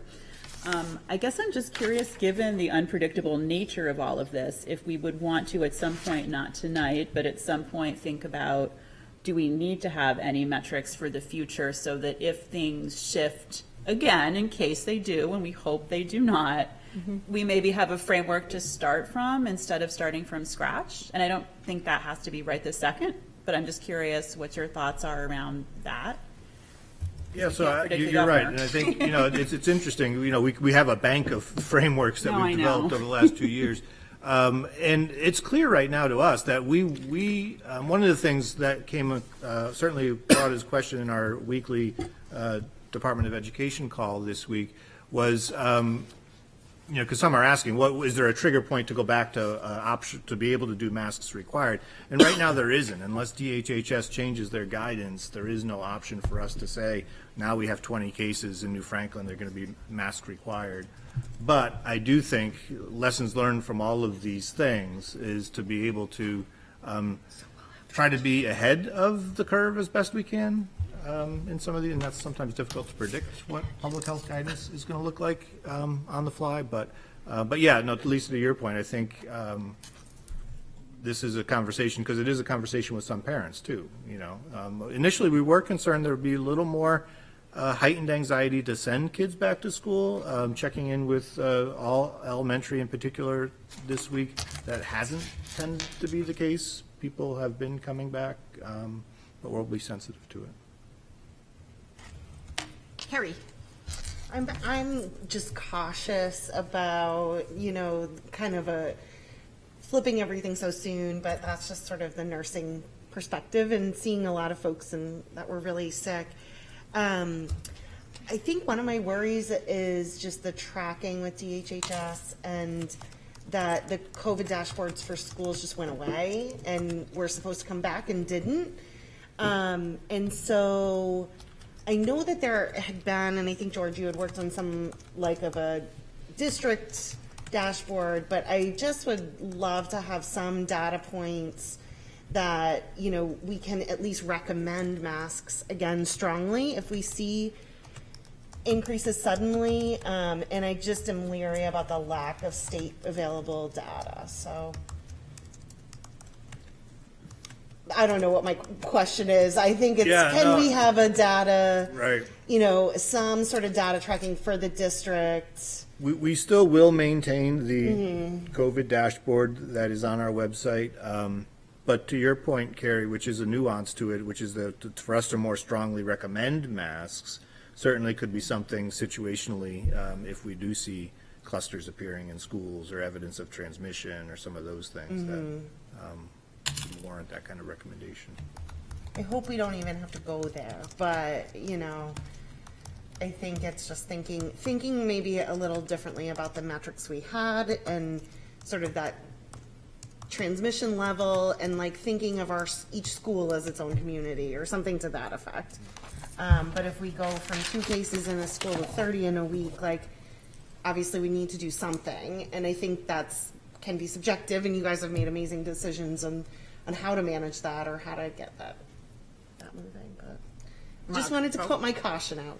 Yeah, it sounds like what Carrie's asking for is, can we be transparent with the numbers so that parents have the information? Maybe that's a link to the COVID dashboard in your weekly newsletter, but something so that parents have the information at their fingertips to make the informed decision for their family, if that's where it lies right now, which sounds like that's where it lies, so. Yeah, we can certainly remind folks where to find it. Do you mind reminding where it is now? Because the only version I could find was from a long time. Go to the website and Right. on the hero image, I'm on the high school for some reason. On the hero image, which is should see the state champions first. Oh, The it's third, on the those third pages. one that'll Gotcha. scroll across Okay. is Portsmouth Schools Code. Can we just pages. add the link to the newsletters? Because I think it's can. just helpful if Sure. people don't have to actively go search for stuff. Sure. It's just helpful that way. Any other comments? Okay, let's move on to, what's next? School calendar. Consideration and approval of the 22-23 school year calendar.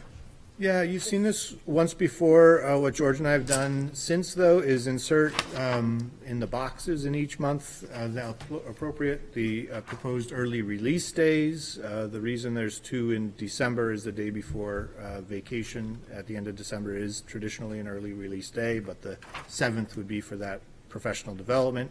As all of those other early release days are, opportunities for teachers to be collaborating, working in their PLCs, et cetera. Other than that, we have the calendar, much as we had proposed to you. We did front load more professional development days for next year, not only for the fact of a smoother transition into school, but for much of the required professional development that we are obligated to do, as well as the professional development we really want to make sure teachers have exposure to before we start the year. So as a related point to that, you don't see quite as many days in the course of the school year, total days off for professional development, but there still remain a couple. Do we have election day off?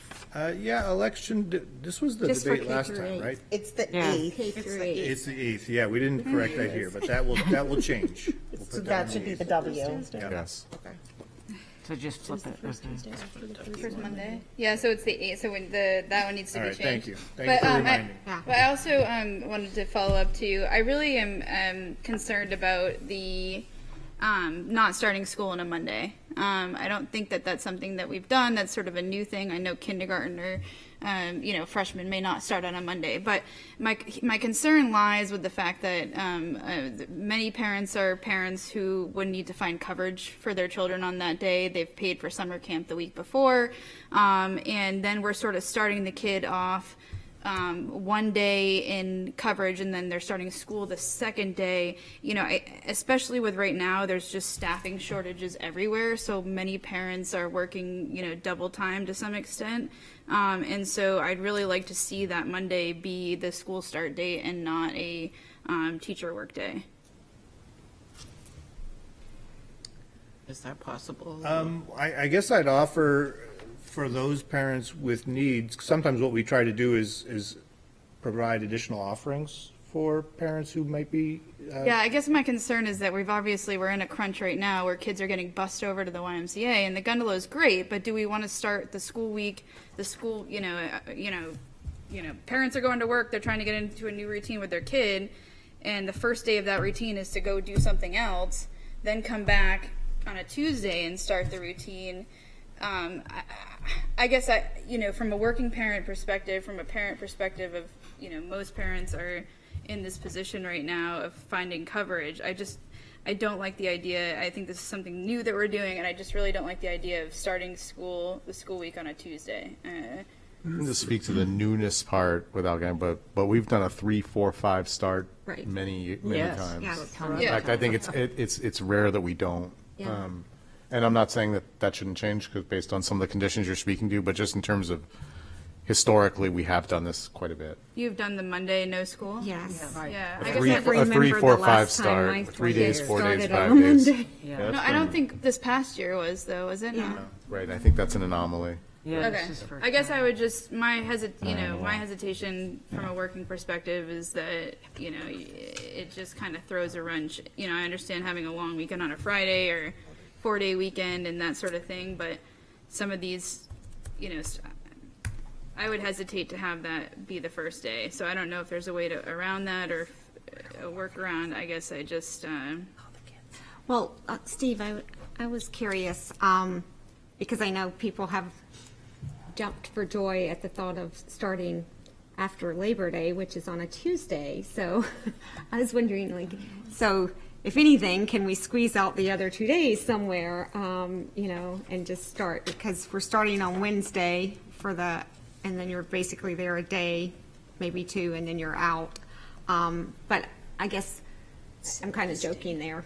I mean, I know parents really have said that would be great, and I'm looking at this and I can see parents saying, well, I just won't even send my kids Wednesday and Thursday at the high school or middle school. But I'm curious as to, have we gotten any feedback from parents on that? I know we haven't put the schedule out yet, but before we just made that arbitrary decision as a board to decide that, it seems like we wouldn't have to pass it tonight. Could we not get back we could to bring see this if that back was in going the to be an next- issue? But are we going to have like PEEP or something that parents could have available? Yeah, so I first of all, 2 comments. One is, I don't think whether it's a 3-day or 2-day week is going to impact whether parents send their child to school.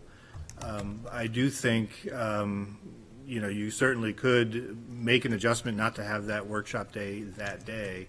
I think the idea was to try to front load more of the PD at the beginning of the year. Which I agree with. For the March one, is there a way that, if there's not, fine, but can that TW Day be moved to the 31st by chance? Just so that it's not, it's coming right off of a half day, which comes almost right off of winter break, so that there's, a week solid, and then we have another half, or not half week, but early release, and then the next week is just a 4-day week, Yeah, and then. I don't see why we couldn't move that I mean, a week further. Maybe, I don't know, Kim, you're a teacher, is there think that's certainly fine. disruption more when we have back-to-backs? When you have a vacation, then an early release, and a teacher workshop day, absolutely. Yeah, so I was just wondering if that would help maybe break Yeah, up we a can little move bit of we that can move to the disruption. 31st, yeah. Thank you. Okay, we have Ann, Margot, Kerry. I just wanted to comment that having the 3-day week, it's a nice slow ease in to the beginning of the year.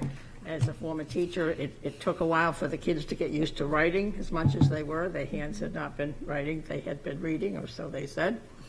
But it was a nice, you started in with 3 days, and then you went with 4 days, and then you went with a full week.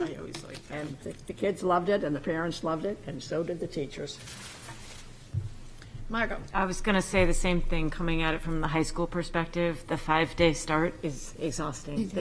They can't stay focused. The 3-day start makes sense. And when the first schedule came out, I emailed a bunch of teachers to ask their thoughts on the front loading, and they were all delighted to see the front loading of the PD in the beginning. It sets the tone, it forms community, it sets climate and culture, so I would advise not changing it. Kerry. I'm new here. I feel like the role is, this is a reasonable schedule. As a parent, I want it done now so that I can plan camps and things like that. So it sounds like there were 2 changes talked about on the election day and maybe that March day, but I would rather see this go through tonight and be done than to wait and get more feedback. And just based on some of the passive feedback we've received from parents that call, all they care about is what the first day of school is. From the people that have called in, they That's say, the has the calls calendar I've been gotten. Yep. passed yet? And what's the first day of The school? first day of school. Because they're and trying. the last day. I've They may, gotten a they get some of those. But, and once they get into the year, there may be different Yeah. concerns. But right now, they want to know what's the first day of school. I've been on the school board for a long time, and I've always asked that we start after Labor Day, and my idea went I don't think we're ever going to start after Labor Day. Maybe the school board could host a day, a drop-in childcare day for that Monday, for all the kids that would like to join us.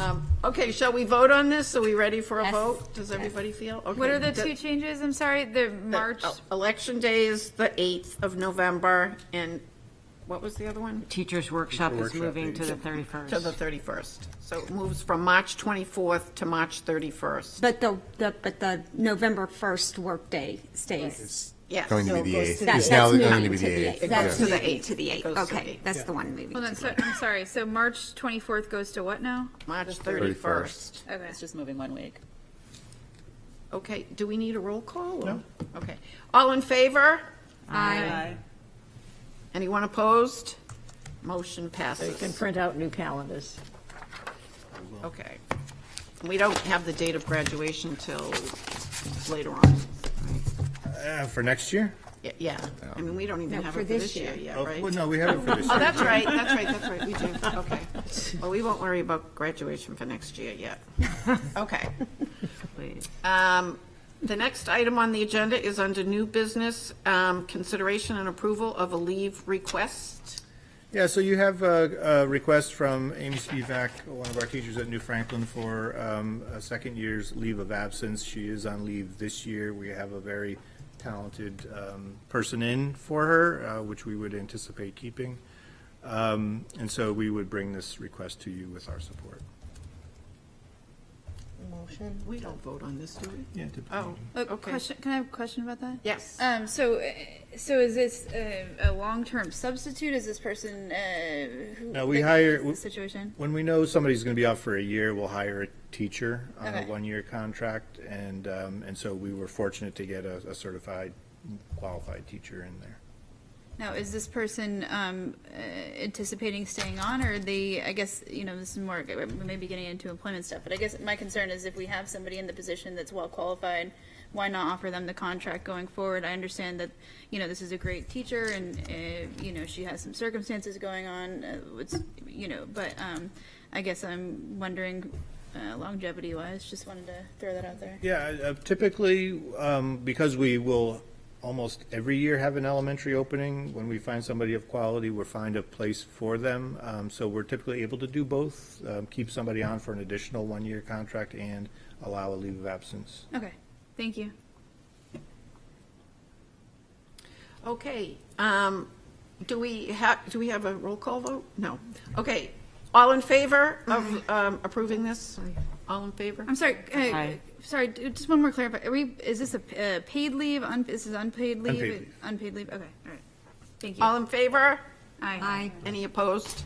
Okay, motion passes.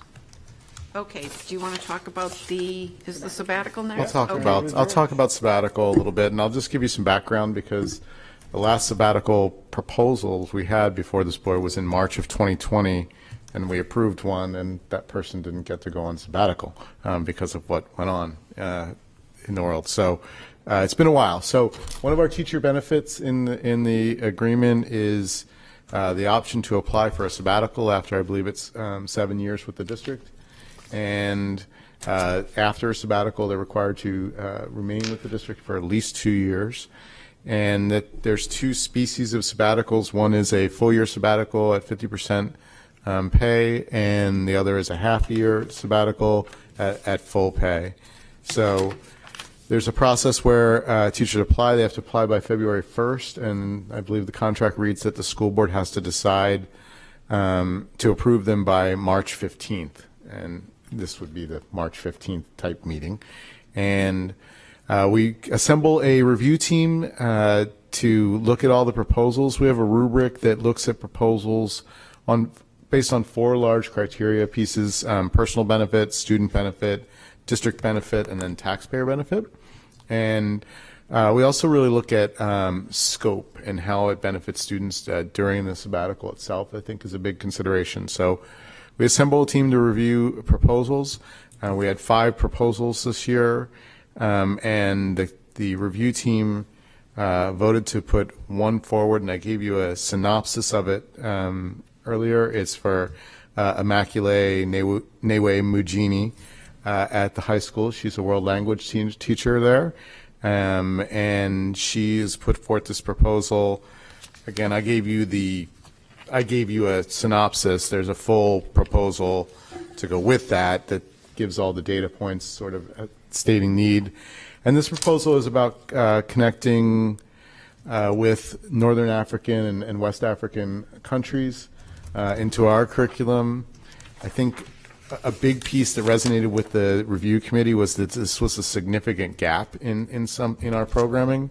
It benefited not only our African studies courses, but in Immaculate's proposal, she speaks about the connections that she'll make with our Global Perspectives and Studies courses, which affects every one of our students. And Africa has been a continent that's our curriculum's been in need of development around it. And even when we were creating the Global Perspectives and Studies course, that was stated as a major need. And so this would create some real-time relationships with students where they could connect with our students through Immaculate's travels and making connections with those staff people, and then creating modules and different pieces that can become hardwired to those courses for a future, and making connections with those communities so that students can have authentic experiences with some of these different cultures that even your typical studies of Africa are often ignored. A lot of the French-speaking African countries don't get as much attention as they could, and the committee just really felt that the real-life experiences and connecting with students during it, the virtual pen pals pieces, I addressed the gap in curriculum that we currently have that this serves to fill some of, as well as the breadth of the proposal and how many students it could actually touch. So that's the proposal. I'll take any questions about it. Carrie? Love the proposal, super supportive. Just curious about the committee bringing one forward. Is there only, could we grant 5 sabbaticals? Is, what's been typical? Now, Yeah. with no staff? Yeah. No. So the contract reads that the board will budget for up to 3. So when the review committee looks at these, they don't think budget necessarily. They just look at them on the merits, I guess. And this year they felt that one, when they went across all the areas, that this scored sort of in proficient across the board. And with all of these, we have, there's questions, even for this one, that they want to feed back to people, and we give feedback to each one of the applicants, and it's a long feedback cycle because they're now looking at next year if you're not doing it. Here's the things that we think you could do to sort of enhance this and make it a stronger proposal. But even with some of Immaculate's, we did have some suggestions that she could add to it. So. Great. Liz? I just was wondering, I don't see a school board policy around sabbaticals, and so I guess I'm just wondering if these are, is there policy or sort of contract language within the teacher contract around sabbaticals, and what about liabilities and expenses when it comes to sabbaticals? Well, I know can't sabbaticals speak, are sort of a to liabilities. traditional We don't thing, cover. It is in the teacher's agreement, so that's where it is. resides. Yes, Okay. as a benefit, and we don't cover expenses. And I'm going to let Nathan Lunny talk about liability. I just pulled it up because I hadn't read it recently, but I pulled it up. It's Article 38. It's in the teacher contract, and it speaks to the compensation package. But for instance, in this case, I guess we're talking about a trip and travel. That's an individual decision. So it's not like a school-sponsored event where we're going on a field trip, right? It's a personal liability that we're traveling and doing whatever. So. To the extent that there's a question about salary and benefits, that's all covered by the collective bargaining agreement. Okay, and this one is it for 6 months or for a year? It's for call it a semester, so it would be January through June. So at the beginning of the second semester of PHS through the end of the year. Sorry, one more. Just so, and besides them coming back and have been spending 2 years here, is there any sort of requirement that they provide something in writing or? They're supposed to report to the board. Okay. So they do a report to the board about what their experience was. So I should have mentioned that. All right, thank you. Hope. So she is both world language French as well as African studies. Yes. So I know we have other French teachers. Will they be making up the difference for the cycle of kids that are on the path for, French 1, French 2 that might be in her class? Does that mean other French classes will enlarge, or are we bringing someone in for that time? We would have a long-term sub for that, yeah. And obviously the sub will be French speaking. Okay, just want to make sure that we're, I know we're in hard need for But we are in subs hard these need for days, subs, but so I that just is want to the make goal, sure yes. that it will be someone that can actually teach the class. And then, so will African Studies not be available for That semester, which I that think it's semester. offered one semester a year It is, anyway, yeah. currently. So, and then last question is, I know we have the EFAC student program at the high school, but we don't have a sister school in Africa, do we? We do not. Is this And something this she is- would be trying to build? Yes, Or and make that's that a lot type of what this is. Okay. It's about connecting with different communities in the To see if we can on the establish. continent in these countries and focusing on major cities just to have these virtual pals and communities with these other things. And if anyone knows Immaculée, she will be a great ambassador and outreach type person. She's very gregarious. Yes, she is. She's wonderful. And so, and yes, hopefully we should be able to fulfill her position with someone that at least speaks French un peu. So.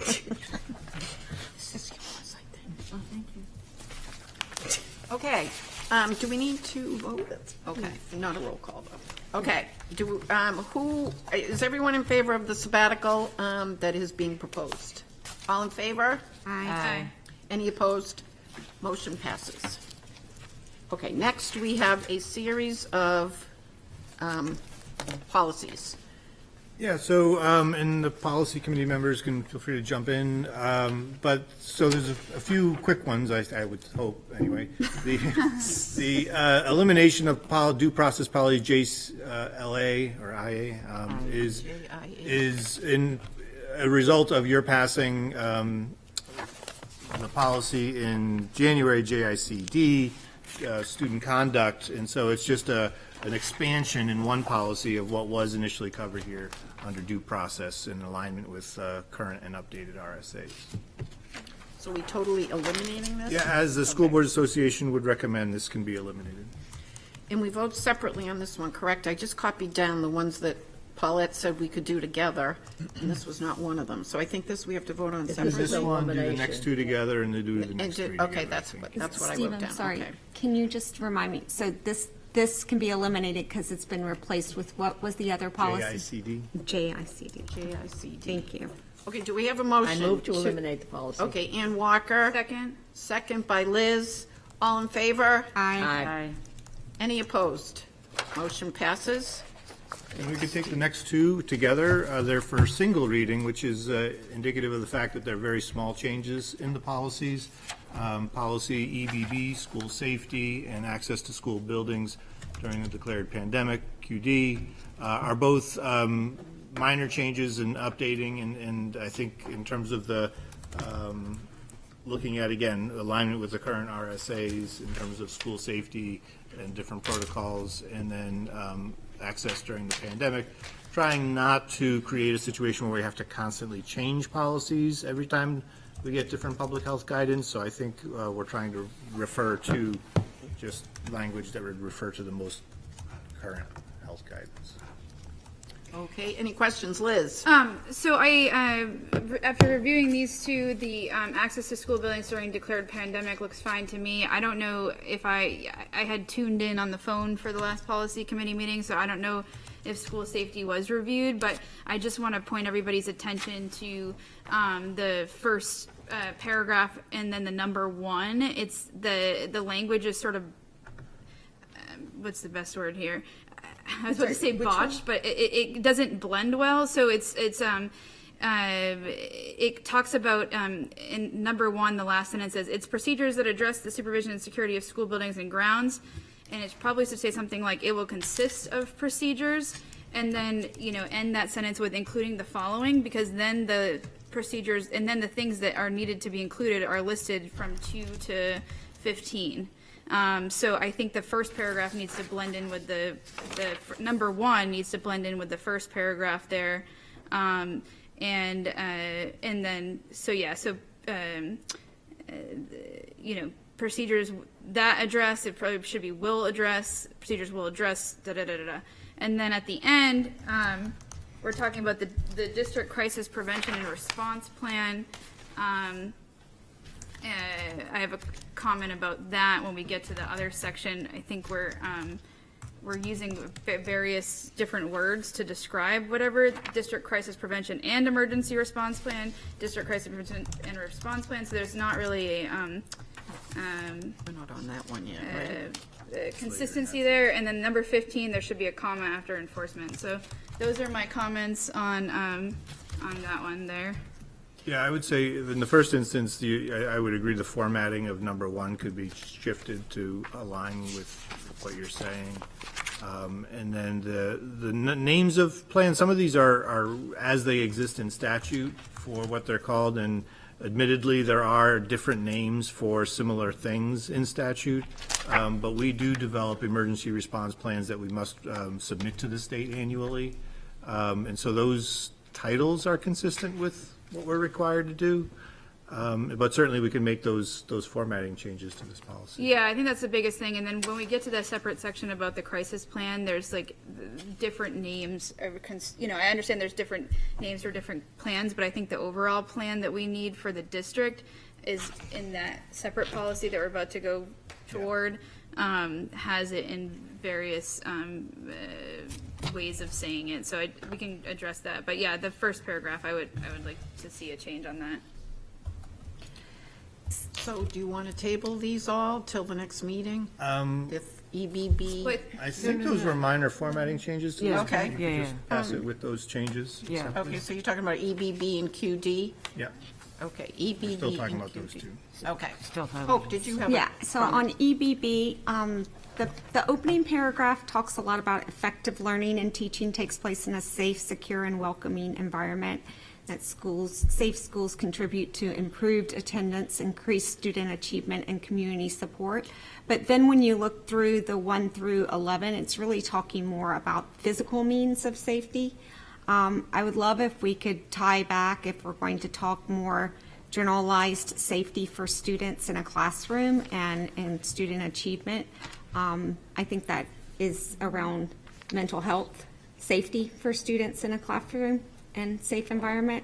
I know we have a respect policy and some other policies that reflect that, so I don't know that we need to add a ton of language here. If maybe we can just reflect as we have with the EBCB policy and in Statement 5 or the EB policy in Statement 7, if we can refer to those policies. I'll leave that to the policy committee, how best to, but I think we just need to broaden when we're talking about school safety, the paragraph. I feel like the first paragraph really takes on the embodiment of embodies school safety for students as a holistic view for student safety, whereas 1 through 11 really only talks about their physical safety. And with that level of editing, I think we may want to bring this that back one to the back. policy committee and bring it back. Okay, so we'll bring back EBB, but we can vote on QD, correct? Okay. Hold on, Lisa has her hand. Oh, I'm sorry, Lisa. And it's quick, and since we're not going to do this vote tonight, it can go for later, but I was also curious around the safety, whether we need to take a look at it in the way that we're looking at all of our policies from an equity lens, because there's not a lot of language in here, and maybe this isn't the place. I don't know where all of those policies are, but it occurred to me if we are talking about, bullying or discrimination, I mean, I don't know if there's any component of this that needs to consider whether people who have any type of difference are being made to feel safe and respected within the school community. Maybe that's not part of this policy, but Well, that would certainly it be was part just of the a question. bullying in policy, right? That goes, does that go to our harassment policy, or is that only sexual harassment, Steve? Or do we have a harassment policy that's beyond sexual harassment, or is that in our respect? So it would be your bullying policy, Oh, Harassment is law. right? yeah. Okay. Andrew, Okay. sorry. Anyone else? They're all in the same letter. Do we have a motion to approve access to school buildings during declared pandemic, which is QD? Do we have a motion to approve? Kerry, second? Second. Liz, all in favor? Aye. Any opposed? Okay, motion passes. And we will bring back EBB school safety.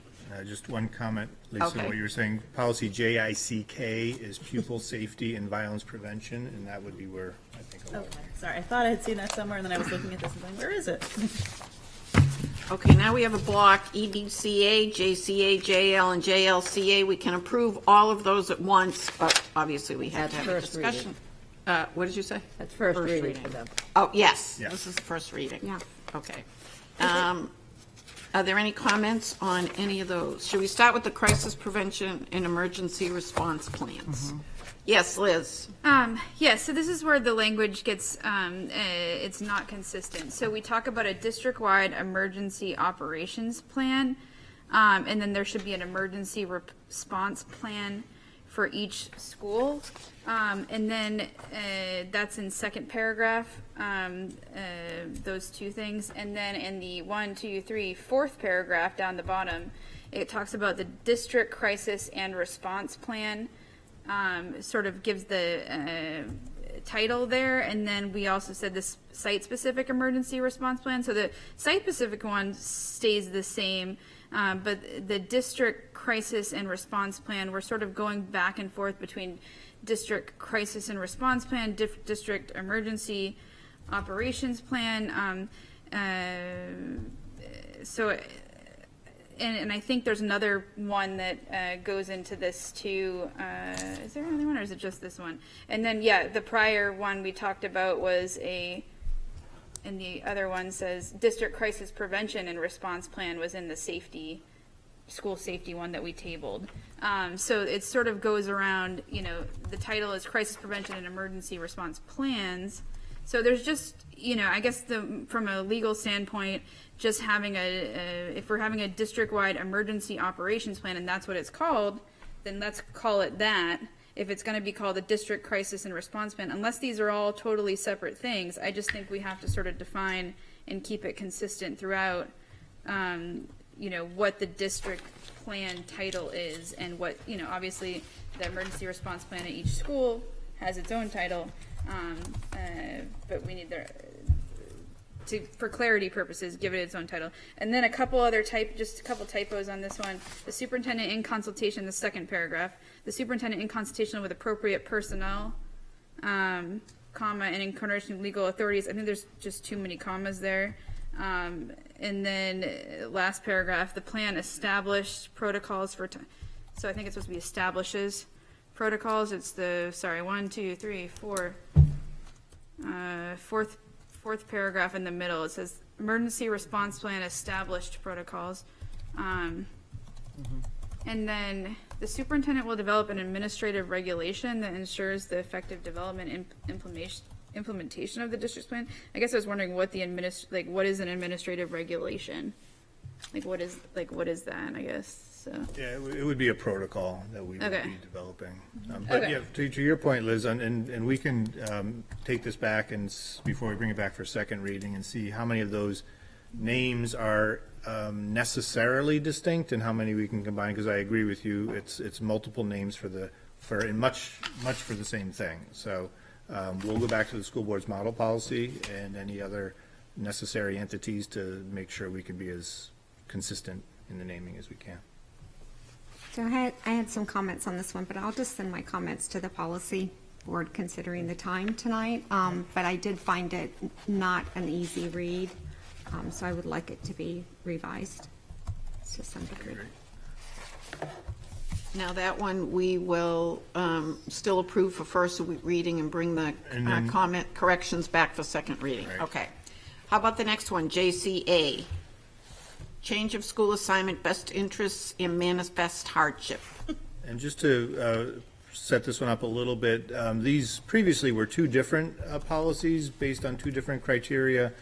Based on the school board's model policy as well as changes in the RSAs, they are recommended to be combined, and best interest is typically a lower threshold for decision-making for school assignment, and a manifest hardship is something that would typically be brought to the school board, and in the case of a student who's requesting to go to a school in another district, for example, because of hardship they have in their current district. Any comments on this policy? Liz? So we have, well, first from a formatting perspective, I guess, we have section A, and then we have section A1, and then we have section A11.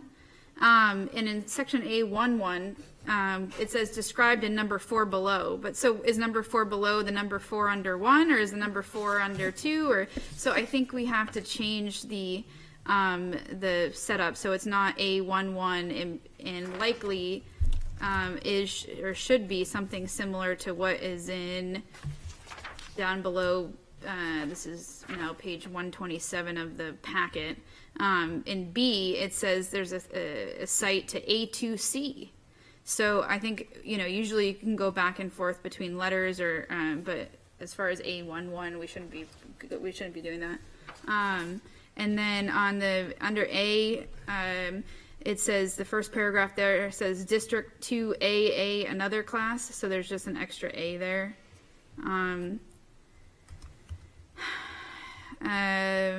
Number 5 under number 1 procedure, it says deems appropriate instead of deem appropriate. I can also send in my comments here, but I guess the other question I had about this, because it is the first reading, and we can approve with edits,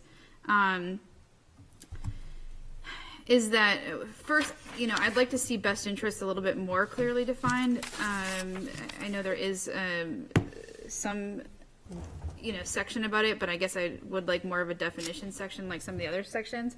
And then number 2, okay, so if we go down the page, right, A1 is procedure, A2 is finding reassignment is or is not in best interest. Number 22, or sorry, I don't know what. A22, it says finds it is in the best of the interest there. But I guess I can send the typos over. I guess my question is reassigned. So we're talking about assignment out of the district. We're talking about. I guess the one thing I want clarity on is that we're talking about an approved private school. What's the difference between an approved private school and a private school? And so I guess I wonder if there should be more clarity around what constitutes an approved private school. I mean, is the approval that of, somebody bringing forth a private school they want their kids to go to, and then us or the superintendent approving it, and then therefore then it becomes an approved private school? Or is there some sort of list of approved private schools that don't include parochial schools or something to that extent? It is a list through the department. Okay. Might be stuff you could email. Yeah. So I guess there's just a couple So then it should be typos and pre-approved formatting there. Yes, Kerry? First, a comment, the equity component of readability, these are all 13 years of education needed to, and I mean, I think it's so challenging with legalese, but I think some of these clarifications can help. I was just curious on the context for this policy and where it's coming from. Yeah, primarily some of the recent changes in the legislature in terms of some of the RSAs related to School choice. school choice, school assignment, et cetera. And so, again, it's not coming from any local urgency necessarily to define. Okay. Thanks. Okay. So can we approve first reading for these policies, and then we will edit them for second reading? I think we have 2 more to do. Oh, okay, we have 2 more to do. JL and JLCA. And can I just make a request that we update the dates on our policies as well, please? Like this one says approved September 14, 2020. So when we approve a new one, Steve? Can we? We do, yeah. Okay. So this will show you the last date. Date it was, okay. Okay. No, so we've just, I'm sorry, JLCJA. JLCJA. That's the last Okay, one. that's the last one. Emergency plan for sports-related injuries and additional protocols for athletic participation. So this is a new required policy, and so all it does is compel us to create a sports injury emergency action plan, and we will only call it that. Nothing else. Well, it's also the plan. Okay. Our athletic department has already developed a draft for the high school, which we are using to replicate as appropriate for each of the schools. So that's a process that I think we have until July, if I'm not mistaken, to actually have those plans in place, but this policy would just give you that directive and timeline to do so. Quick question on Yes, that one? Hope. And Steve, once that policy is established, I'm sorry, once that plan is established, how will that be communicated out to parents of sports students? Yeah, in each of the seasons, we would put this through. It also relates not just to sports, but to physical education and et cetera, so it'll be widely. No, I don't mean you'd put the policy through, I mean the plan The plan, itself. right, So right. you would, Yeah. that would And the go out coaches to need to be parents and trained, see that, okay. appropriate teachers need to be trained, right. Okay. Who had a question over here? Lisa? Really quick, but is there a separate component or a separate policy that deals with return to academics? We have a Sports concussion injury? policy that does, So only the concussion policy but I think touches that's the on only that. policy right now that does. Okay. yeah. Required, Okay, A lot of times that's done through a 504 plan there. from injuries. Okay. Do we have a motion to approve these for first reading and bring them back with edits for second reading? Those that need editing. bring them back. Second. Okay, Ann is first, Lisa is second. All in favor? Aye. Any opposed? Okay, passes.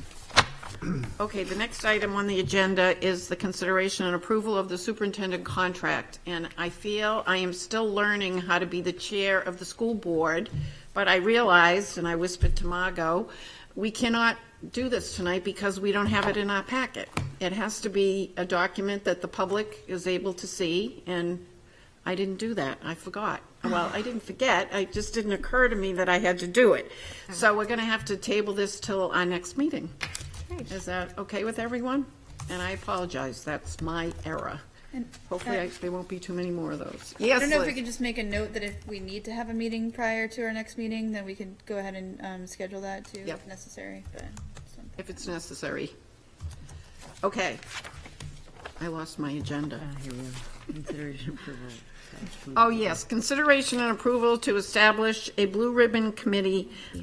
Counselor Andrew Bagley notified me and Hope, and I don't know if he talked to anybody else. Did he talk to you, Lisa? I think I was there too. Yeah. Okay, right. We were there at that ESSER meeting. He is requesting that the city council establish a blue ribbon committee to provide strategies and programs for citizens in our community to deal with the negative effects of COVID. So he was just seeking the support of the school board. So I don't think we need to take a vote. We just need to all agree that we would like to support his effort. The city council had a meeting last night. They decided that they would hand it over to the city for the city to come back and say how they would like to have that structured and how they would fund it. I said to Andrew, I don't think the school board has any funds to provide for this, and he said, don't worry about that, the city will do that. So he would like to invite nonprofits to be involved with this. He would like our library to be involved, Crossroads House, Families First, the school board, the police department, the fire department. He just wants to get everybody together to come up with some strategies and programs to deal with the effects of COVID. Senior citizen, I mean, there could be some senior citizens that have some issues they would like to deal with regarding COVID. So if no one has any issues, I think we can go ahead and tell him that the school department supports this effort. I think he will probably look for one or two school board members to be on his committee, so if anybody is interested in that, let me know. But he feels strongly that he can develop some strategies to deal with this for the entire community, so it's kind of exciting. Next, we have committee updates. Does anybody have any committee updates? Any committee updates? Any Portsmouth 400 birthday updates? Kim? Yeah, we did meet. George was there. We're mostly on Zoom. So I guess, basically, we're kind of plowing ahead, organizing things, really focusing on, getting the oral histories together. I would say that's our number one focus at the moment.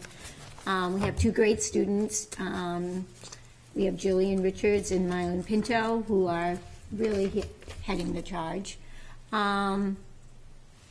That's where we are. We're focused on one chunk. We meet monthly, and I think our next meeting is like March 16th Yep. next week. And focusing on the oral history first, there's a digital interpretive trail that we've spoken about that might come up next, but starting with the oral history. So it's a good blend of kids and adults, but also, I will say, shepherded by two very strong Portsmouth High School students. So Yeah, great. they're great.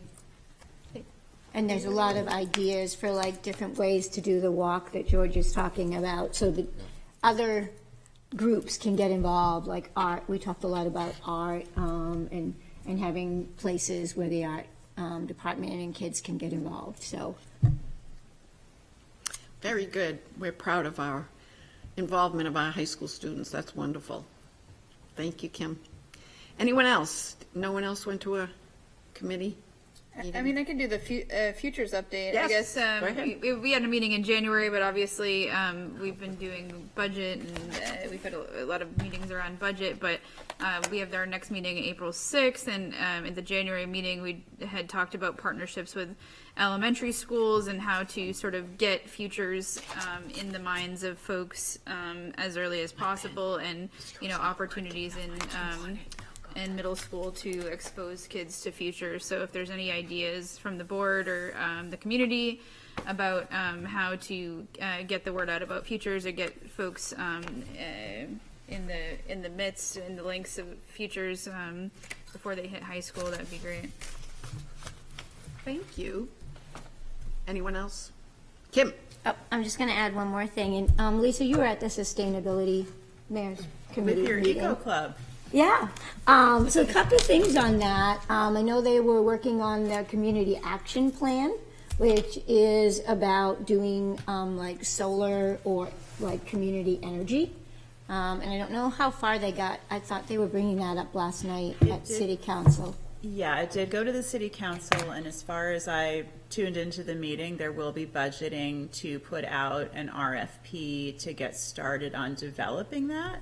It's really exciting. And there separately was a proposal from that committee to do some electric car charging stations at a location to be determined down the line. And that also was approved last night. Those Eco Club kids are pretty phenomenal and smart, and I've only been to one meeting, so I don't have a lot beyond that to report, but it was an impressive group of kids. And along those lines, we have a student, Gabe Weinbribe, and he's taken up this initiative. He's an avid skier, and he's working with a professional in the community. They're going to have information about winter sports and how climate change is affecting it. So it's open to the community. It's at the Portsmouth Public Library on March 24th. But there's a small documentary to show, and then there's going to be a discussion. He's been great leading this charge. So anybody who's interested in winter sports, hockey, snowboarding, snowmobiling, skiing, whatever it is, and how climate change is maybe affecting that should come. And you don't have to register. You just come with a mask, because the library has a mask. Yes. Anyone else? Okay, we'll move on to the next item, which is adopting city council policy around public meetings during religious holidays. Do we have an update on that? As a follow-up item, I think we're just We're still monitoring waiting? that. We're waiting for them to determine what holidays are going to be Okay. defined. I know I had a conversation with our city, Kelly Barnaby, city clerk, and she said she would let us know, so we'll keep everybody informed on that. Okay, future agenda items? Yes, Margot. Can we just note that they the request of the flow chart for the courses at the high school, make sure that we release that, publish that. I don't know what language to use for that, but that, it sounded like that scheduling is happening now. There's still some questions, so if we could just get it out or set a webinar up, I think that would be helpful. Right. I would recommend just having kids, maybe a webinar over a flow chart, because as George said, everything's not tidy to be able to go in a flow chart at the high school. And I would say this week, because this is when everybody's looking at it. Right, so this isn't really a future agenda item, this is just. No. Oh, follow-up. I'm sorry, I was on the follow-up still. My apologies. Okay. Any future agenda items? If you think of something you'd like on the agenda, just let me, Margot, Steve know, and we'll be sure to get it on. Upcoming events? On our events calendar, you'll find them. And I think there are some, it's Music Month, so there are some music concerts I know coming up next week. Okay, so I guess that's it. Motion to adjourn? Do we have a motion to adjourn? Hope, second? Second. Liz. Okay. Thank you, everyone. Thank you. Oh, motion, we adjourn. Good job.